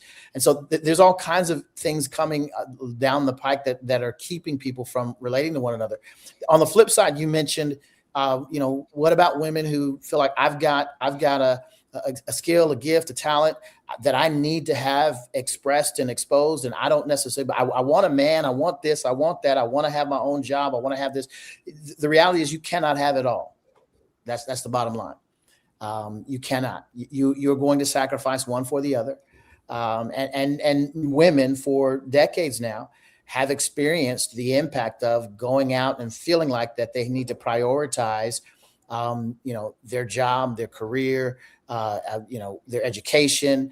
They've gotten all of that and recognize at the point at which they're ready to turn around and try to find a man, most of them are either married or are gay or are no longer interested in relationships at all. And so it's going to be incumbent upon women to put themselves in a position. I think Pastor Brian said it great, said it very well. Put themselves in a position where they can be found, where they can be, as they're sharpening and developing their skill set. They need to be thinking about, how am I developing this for marriage? Not to work for another man outside of the home, but what would it look like for me to develop this skill set and then use it in my home? We live in a wonderful culture where there's all kinds of entrepreneurial opportunities for you to do within your home, so that you can bring value within your home. If you're a fantastic administrator, rather than feeling like you've got to go to work for some man, out in some corporation, why not figure out how best to administrate your own home? How best to supply and support your own husband and his administrative issues and challenges as he navigates life? What does it look like for you to partner with someone, taking that man's lead, getting on his program, and really identifying what it means for you to build something much larger than yourselves, that has long-term impact for you, for yourself, your posterity, your kids, your grandkids, and all who come after you. I love it. Yeah, absolutely. If I could add a little bit to that, because Do it. Virgil said it perfectly. But God had a design in mind when He made marriage, right? God designed it, and so therefore, God, being the author of it, has the best method, right, for how to conduct it. Marriage is a ministry in God's design, right? The world doesn't see it as that, but marriage is a ministry, and just like the Bible says, it is a mystery. And it is a picture of Christ and the church, right? And so just like Christ calls his church, his bride, he calls us, each one of us, to die to ourselves. Mm-hmm. Jesus said, anybody who follows me must first take up his cross and deny himself. Mm-hmm. So to your question earlier, Celeste, is that, what does a woman do who says, well, how do I balance and bring to all of these things that I want to develop in myself and all of my passion, my goals? Mm-hmm. If you want to do marriage God's way, if you just want to do it worldly way, then do whatever you want. This is not a discussion. But if you want to do it God's way and you want to do it as a Christian, then what you're going to have to do is die to your own desires. And you're going to have to say, God, what are you calling me to do as a wife in this home, regardless of what I bring to the marriage? Yes, I want to bring something that helps me develop, but you're bringing something that doesn't help you develop a mission of your own. You're bringing something that's supposed to be helping you develop as a wife who's called to die to herself, to get under the mission of her husband and serve God in that home. That's good. Yeah, that's actually a very good answer. And I meant that sincerely. I think a lot of people, well-intentioned people, people who just haven't quite figured out how they can go about that, or what in fact is actually required. So So I think that's very helpful. I hope, so I hope a lot of people hear this and they go, That's okay, good. yeah, dying to yourself is a very broad concept and actual consequence. It's not a small thing. And I'm sure it's something you must do daily. I'm sure every day you got to try to figure that out again. How am I going to die to myself again today? Right. Yeah, because I mean, so like I'll tell you what. I mean, I remember sitting in marriage conferences. I remember sitting under my pastor who would tell us about marriage, right? And when my wife and I were young, newlyweds, and all this much stuff, we would hear stuff like, "Listen, you are two people who are bringing life experiences, ambitions, and all of that, but both of you have to come to the table and die to yourself to determine what does marriage as one, becoming one flesh, look like. You were two fleshes." Right. Let me get all ungrammatical for a moment. You were two fleshes at one time, but when you come to the table of marriage, you now must become one flesh, and that's why you see these one flesh unions who are now breaking up and breaking apart and getting divorced, and they want to go two flesh directions again because they don't want to become one flesh under marriage, under the banner of marriage. And you see marriages that operate as other than one flesh, and they operate in two flesh paradigms. Then it doesn't last, and it's not leading to anything productive. But people who come together understand what God has required of a one flesh union. That requires by nature that both of those people die to themselves. I must now, as a husband, now figure out and understand what it means to cover my wife, to lead my wife, to provide and protect my wife. And what does that mean? Right. And I'm going to continue to say 27 years in, I'm still learning it. Right. I'm never going to perfect it. I'm going to keep learning. I'm going to keep seeking the Lord to find out what it means and what it looks like. And then my wife, I remember when she heard our pastor say, you need to submit. And what does submit mean? Submission doesn't mean she do what I tell her. Submit means she comes under the mission. Sub, meaning under, mission is leadership, right? She comes under the mission that God has given for me. So she needs to see that God has given me a mission. So that means I must be a leader who's leading in a direction that God has called me in. And it's got to be clear the direction that we're going in. And a woman who sees that and a woman who's able to follow that, she's going to follow what was clearly being in the direction that a man's clearly leading. And if he's doing it God's way, she's not going to have a problem submitting if her heart is surrendered to the Lord. Yeah, Jay will tell you, you guys are so great, and you have such amazing answers to these questions. You're bringing such depth to the conversation. I've totally changed all the questions around. Yeah, they're different. They're different. You make me work. I'm reworking. Y'all done broke the questions, Brian and Virgil. Y'all done broke the questions. See, I would have stayed and I was answering according to the questions. Y'all done went and broke them. Probably because y'all didn't read the calendar invite. That's what the problem is. No, I love it. No, thank y'all, everybody in the chat too. By the way, thank y'all. We got, of course, Brian Shannon, Virgil Walker, and of course our good friend Celeste Duffy, just talking about dads, the role, and men in the role that we play in society and the value that we add. So thank y'all for jumping in. Go ahead, Celeste. All right, so I'm gonna now that we're breaking questions, so we're gonna continue with the trend. Seems like it's working so well. So if you go back in time, there was a time when marriage was in the domain of men. So Virgil points out this situation where the average man is getting married at around 31. So let's start at high school. So if I'm, my high school class, we all graduate together, which means we're all the same age. So if I'm a 20-year-old woman, okay, for the men that are my age, that are in likely my station and in my experience at life, I have to wait till he's 31, likely to marry, which now, as you know, as a woman, there's a little bit of imbalance there because I have a biological clock. I have a little more urgency. So I'm going to get married or want to get married. My desire for marriage may peak a little bit earlier than that, specifically if I'm not necessarily pursuing other priorities to the exclusion of marriage. So I may work or I may whatever, but I really know I want to get married. I know I want to be a mother. What would your advice be to your daughters and, specifically into women in general who find themselves in a situation where their desires are delayed because they're waiting for the men that are their age, their station, their friend group, and who they likely have access to need a wider breadth before they're ready to take that step. Oh, was that to me? That's to I was going to take anybody. it. I was Yeah. going to take it, but I Anybody started to jump in. sneeze. Go ahead. I'm gonna encourage age gap dating. You know, I'm gonna encourage her to, if she's ready, to get around men who are ready for marriage, right? And if that's not her 20 or 21-year-old friend in her friend group, I'm gonna encourage her to be at church, be surrounded by older men who could properly shepherd and properly help her to vet the right man for her who is ready to marry.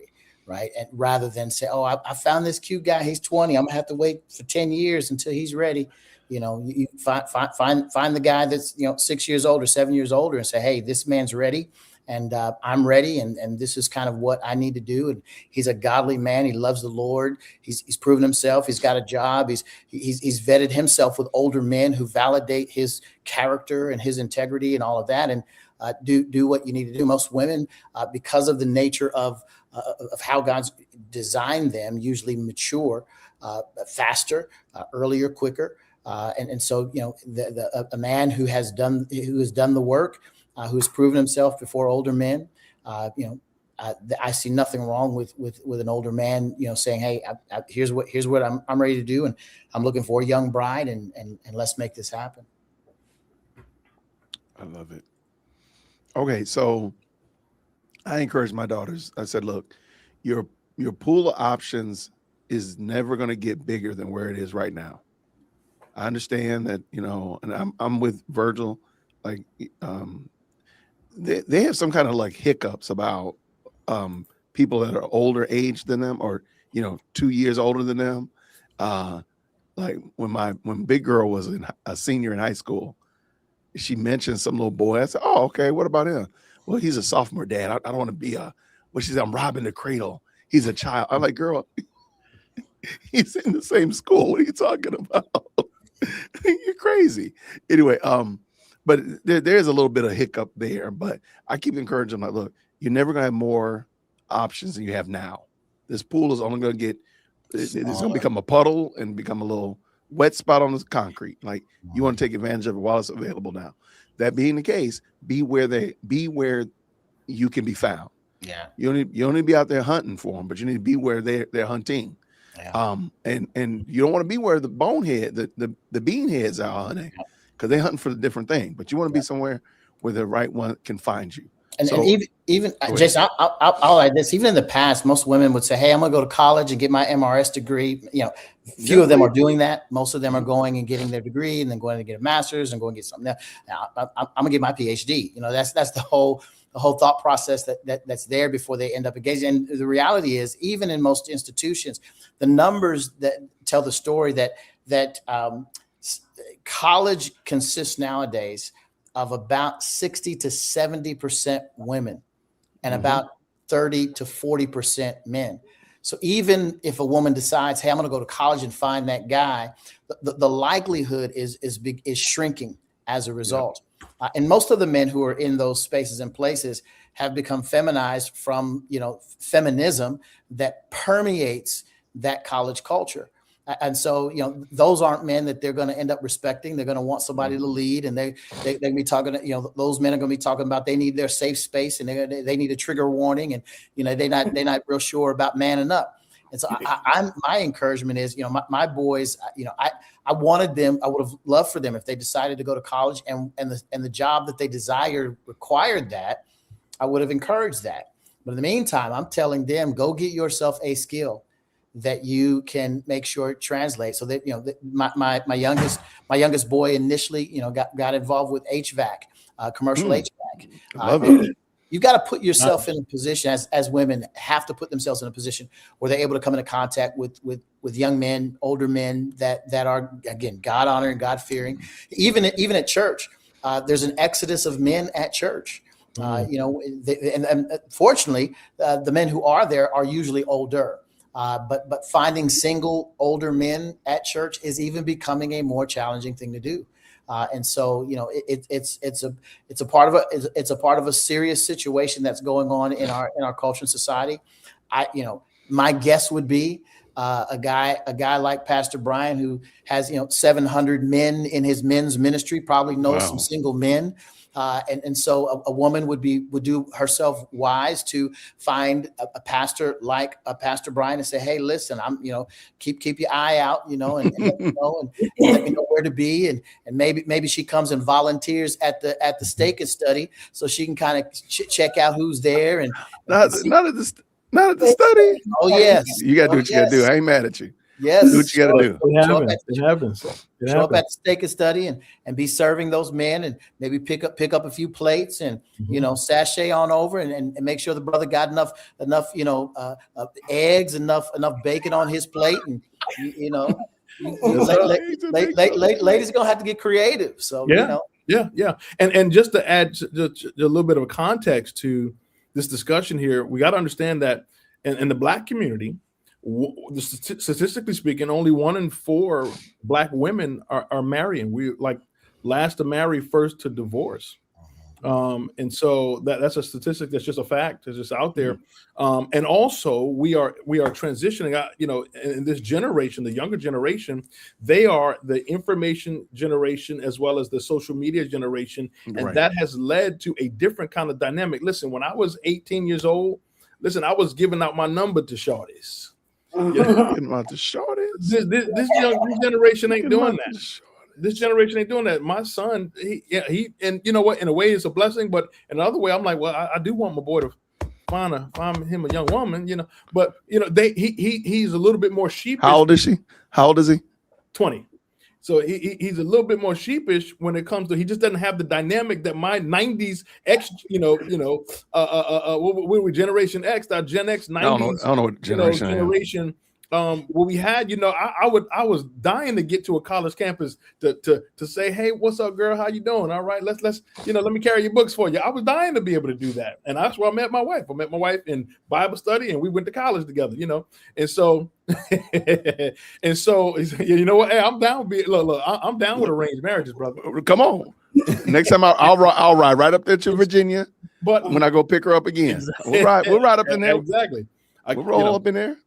But understanding that we're in a different generation where culturally speaking, they don't have the social dynamic that we once had, and it's changing now. There's a culture shift to where I talk to people all the time. I talk to parents with youngins about my kids' age, and they're like, yeah, they have a there's a reservedness to approach the opposite sex anymore. I talk to our singles pastors here and our young adults pastors, and they're like, look, man, there's a bunch of cute youngins around here, boys, girls, young men, and they got money. They done started work life and all that. They young adults, they got their own place, and there's some cute young ladies that they trying to start life and so on. But a bunch of them ain't approaching each other. They're like, what y'all doing? And this is a generation that has been online, and there's a generation who aren't interfacing the way that we interface with one another, and there's an absence of a social dynamic that's making it harder for guys to approach girls. The girls are like, yeah, I'm here. We all at. But so I will tell you, because Chief Executive Second Born, they interact with people differently. So she was talking to one of her friends after school, and they're sending voice messages back and forth. So she's literally walking around the grocery store going, and she's talking, and then he'll send them and then send it to him. I said, dude, why don't you just pick the phone up and call? I'm like, by the third message, I'm calling, and Virgil know it. I'm like, look, I'm tired of texting. Let me just call you. It makes no sense at all, but it makes perfect sense to them to send a voicemail message. Social anxiety there that's easier for them to use devices now to communicate than whereas I wanted to talk. I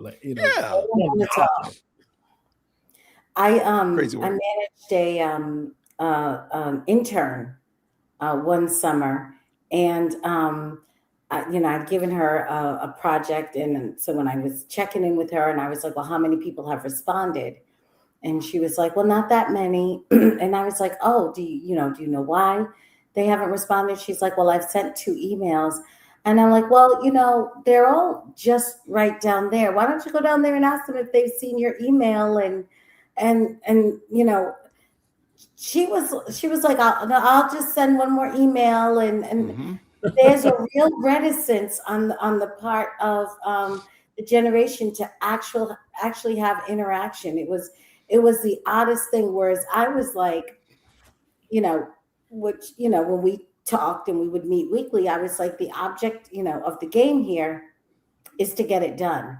The method for how we get it done, we almost don't care. We just at the end of the day, what you want is to achieve the goal. If the goal is we need a response from 18 people, that's what we're trying to get here. If you have to go to 18 people, if you have to walk them to their car, if you have to call them 3 times, doesn't matter. You want to come back and say, I have responses from 18 people. And, and I guess maybe, certainly this is why we have intern programs and things like that, because, they can see, how in life you have to sometimes do things that are uncomfortable to get the kind of outcomes you're trying to get, which this generation, at least the generation of the intern, they have no interest in experiencing a second of discomfort, not a second, which brings me now to my next question. I have 2 things. So there was a time a while ago, and we were talking about this when marriage was in the domain of men. And again, now we're in a situation, we've removed that. I'm not sure where the domain of marriage was. It was up to a man to get himself ready to marry a woman.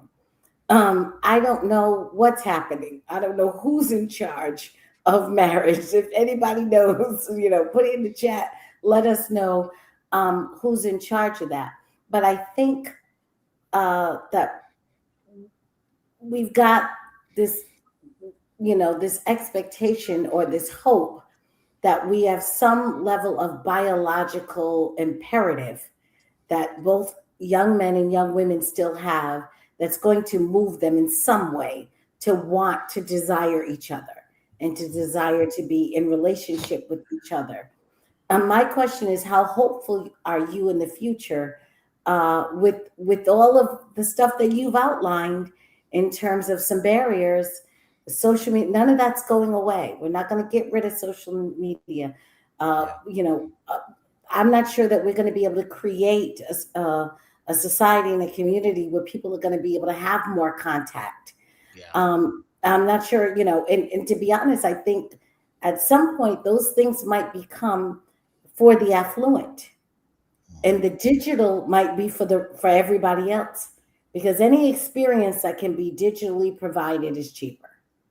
So you may have to pay for in-person this and in-person that. And as we move further and further away from each other, what do you think the implications are for that, for our future? And are you hopeful for where we're going? I know that's I'm asking you to kind of, but yeah, just curious what your thinking is. I mean, you all are, you guys are thought leaders. So I'm just wondering what you think. Do we have any hope? If I could say this, just a little nugget, I think our hope lies in the church. I think our hope lies in the faith community. So I met my wife in church. I'm praying that that's what will happen for my children. Not that they'll meet somebody online and somebody they tweeting with or whatever, Facebooking or Instagram, whatever the deal is. Lord, hopefully not on some OnlyFans or nothing like that. But my hope is that in our faith community that we're living out our faith in life, such that that they're encountering people right here in a place where people are being incubated in the things of God and living in community around the people of God, and that they'll find those connections where I believe that God has designed for us to find them, right? Amongst people who are like-minded and people who are, who are fed the word of God and raised up around the things the means of grace and the things that God has instituted in order for us to be built up and to go out into society and live out life, right in our faith community. That's where I think our hope lies. I agree. And I would only say, I'm gonna only add, I encourage my daughters, and I'm not the best at it, but I encourage my daughters, if you're trying to be found, don't be where all your friends are. If whatever your friends are doing and they're not found, that's not what you want to be doing. So if all of them are hanging out at the table and not interacting with other humans, they all look at their phones, put your phone down or put it in your pocket and go talk to humans. That's the only way that's the only way. You can't do exactly what everybody else is doing, or you're going to get the exact same results that everybody's getting. Kind of like what I said about don't take advice from broke people. So that's one thing I do. And I'm not the best at it because they still get that social anxiety. I got to like push them out the nest. Give me your phone. Now go talk to people. And do that in an environment. So when we go up and visit Brian up there in Virginia, put your phone down and go talk. So, because they can do that. They're good with that. It's just, it's just the society that we're in. Yeah. So that's it. Okay, go ahead, Virgil. No, it's like a crutch. I mean, it's like Linus's blanket. Like you gotta have your phone by you all the time.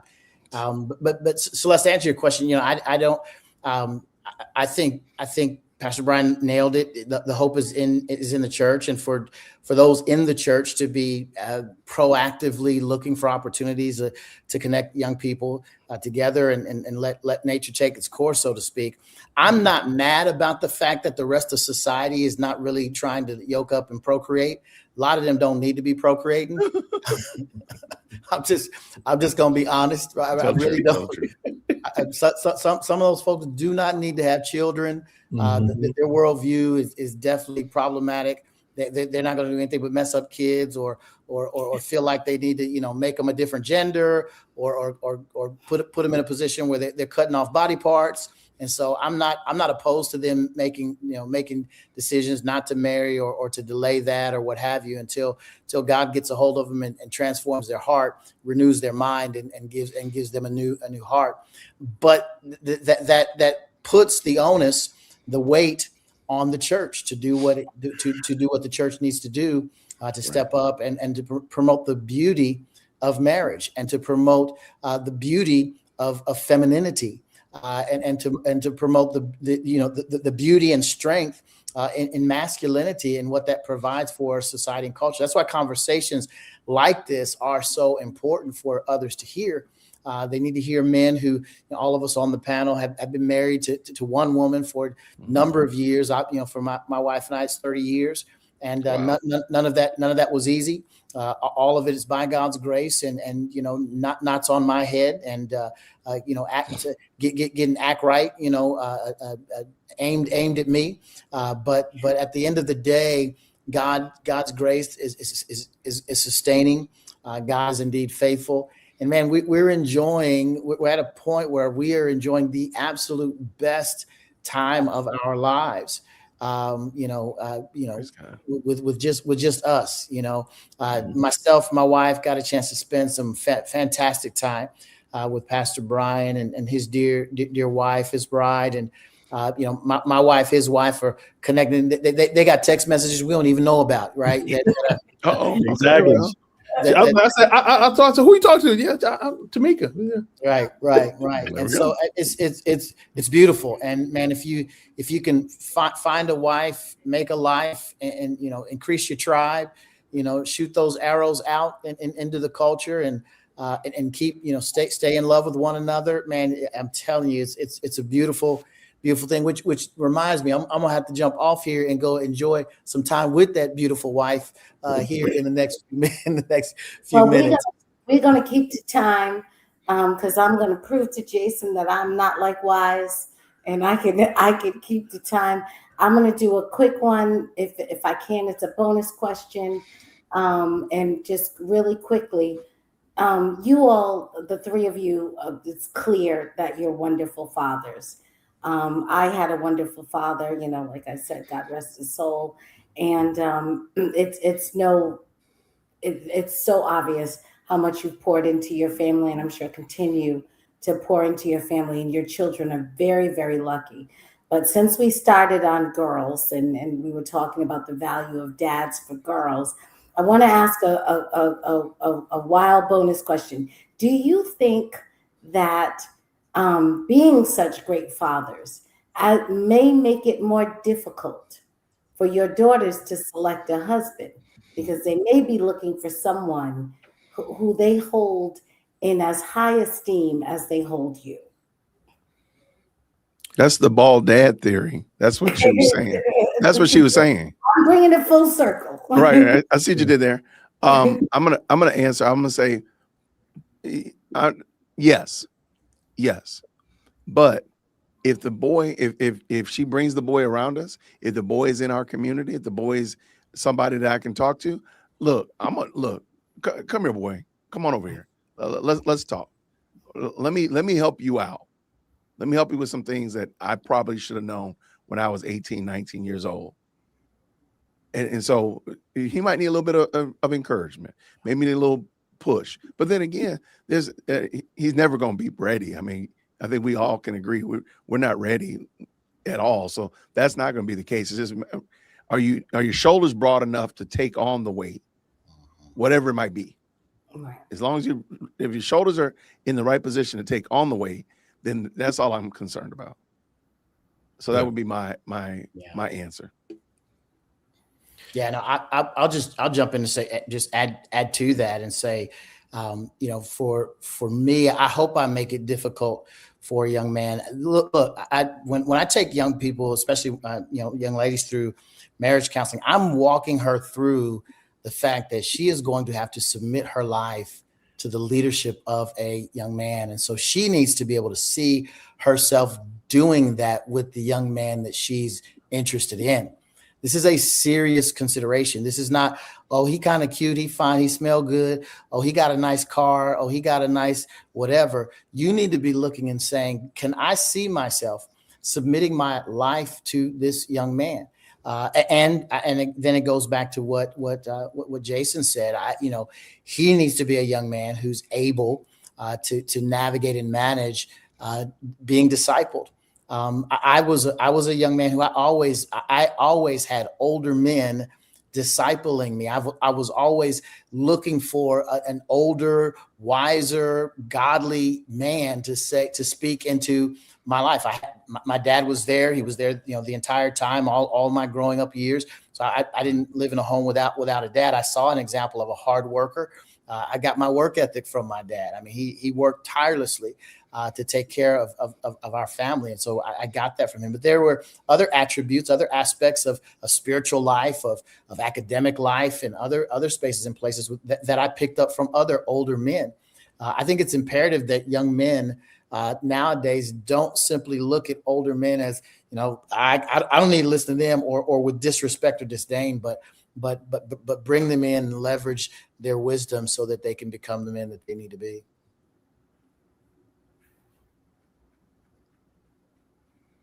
And Pastor, do you want to add anything?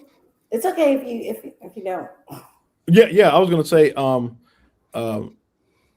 I pray that I have made it harder on my daughter, and that I've created a more of a selective, that she's certainly going to be a bit more selective in the process of who she chooses to be with, and that she's going to think and use the blueprint. I hope that I've presented a blueprint for her to a point of reference, a frame of reference, to say, you know what, my dad took time to listen to me. Do I want a guy who doesn't listen to me?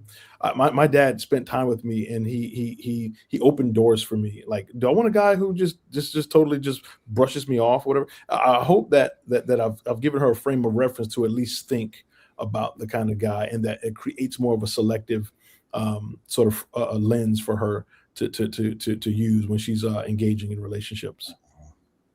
Well, thank you all so much. And I especially want to thank Jay Witt for allowing me to do this. I think it's the first time I've ever moderated. So I feel so honored, and I'm so appreciative for this. And I turn it back over to you at exactly time. Well, love it. Thank you so much, Celeste. You are welcome whenever you want to. We'll do it again. Virgil, I want to say thank you so much. I know that you came on a little bit last minute because I reached out to you a little last minute. But Virgil, man, you are always. Look, I hate to say it. I know if anybody gonna come last minute, it's gonna be Virgil. So thank you so much, man. I really appreciate it. Please tell your wife I said thank you. I'm gonna boot you out of here because I don't want her mad at me. Because I want to make sure. Hey, Pastor Shannon, love you, brother. Appreciate you, man. Looking forward to connecting soon. Okay, Doc? Yes, sir. Yes, sir. Likewise, brother. Bless you, man. Celeste, thank you. Jason, thank you. God bless you. Always. Bless you, friend. All right. Brian, before we leave, I'm not trying to be funny. I do want people to pick up your book. Can you give us a quick, I'm going to give you a big screen. Make your pitch. Why do people need to pick up? Oh, you got one too. What? Hey, what's up? Go figure. All right, make your pitch, man. Big screen. So, Jason, I want to tell you the people out there, in addition to my fatherhood book, medium-sized screen. Oh, in addition to my book about the absence of fathers in America, I have a new book coming out for children. I have a children's book. It's releasing on Amazon March 25th. My Daddy's Shoes, and this is for those children in the lives. It's a great gift for children to help them understand and see the need for fathers in the lives of children.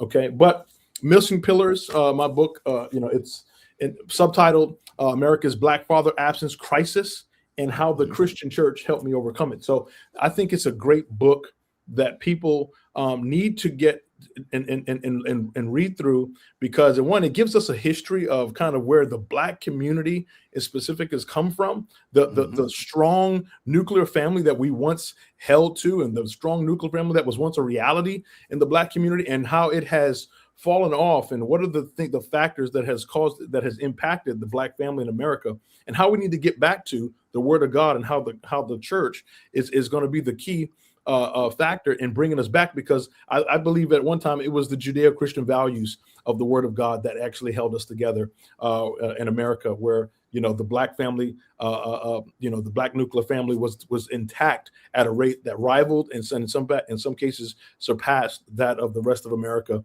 But right now we're at a 75% father absence rate in America, in black in homes in America, across the story written large. So getting back to the Word of God, man, is important, and why the father is important to be in the saddle. I love it, man. Thank you so very much.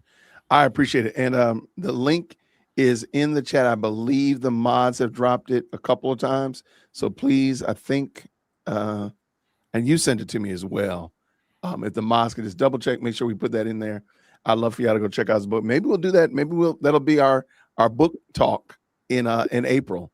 If you're open, we'll do like a Thursday evening book talk, or whenever you're available, Brian, just to meet with the author, go through a couple chapters, have some discussion, and I'll let you facilitate it. How about that? I'm down, brother. I love it. I love it. Well, I want to say thank you to Celeste. You did a fantastic job, Celeste. Please stop minimizing it. This is your first time doing something. You came across like a pro. So thank you so much for that. Y'all, thank you to the best live chat on the internet and the most electrifying comment section. Thank y'all to everybody who tapped in. Lots of good conversation going on in there, but I just want to thank y'all for being such gracious guests and a wonderful moderator going over this and hopefully giving some hope to our communities and such like that you know what, not all is lost on the next generation. So wait, somebody wants to see your close-up of your bow tie. The funny thing is I have a huge bow tie collection, and I have that tie. You got this one? I have that one. Yeah, I have a gigantic. I'll send you a picture of it. I'll go upstairs and get it. Nice. But shout out to Brian for sure. Y'all, thank you so much to everybody. I'm gonna get ready to get out of here because Lady Dear Woke Christian just walked in, so I'm gonna go holler at her. But everybody, thank you again. Have a fantastic night. I'll see you all, Lord willing, tomorrow. And until then, everybody, grace and peace. Take care. Thank you so much for tuning in to another episode of the Jay Witt Podcast. If you enjoyed today's show, please do me a favor and hit me up with that 3-piece special. Like the video, subscribe, and of course, share it with somebody who would also enjoy this type of content. And make sure you leave a comment, because I do pin the best comments to the top. So thank you so much for tuning in today. And until next time, everybody, Grace and peace.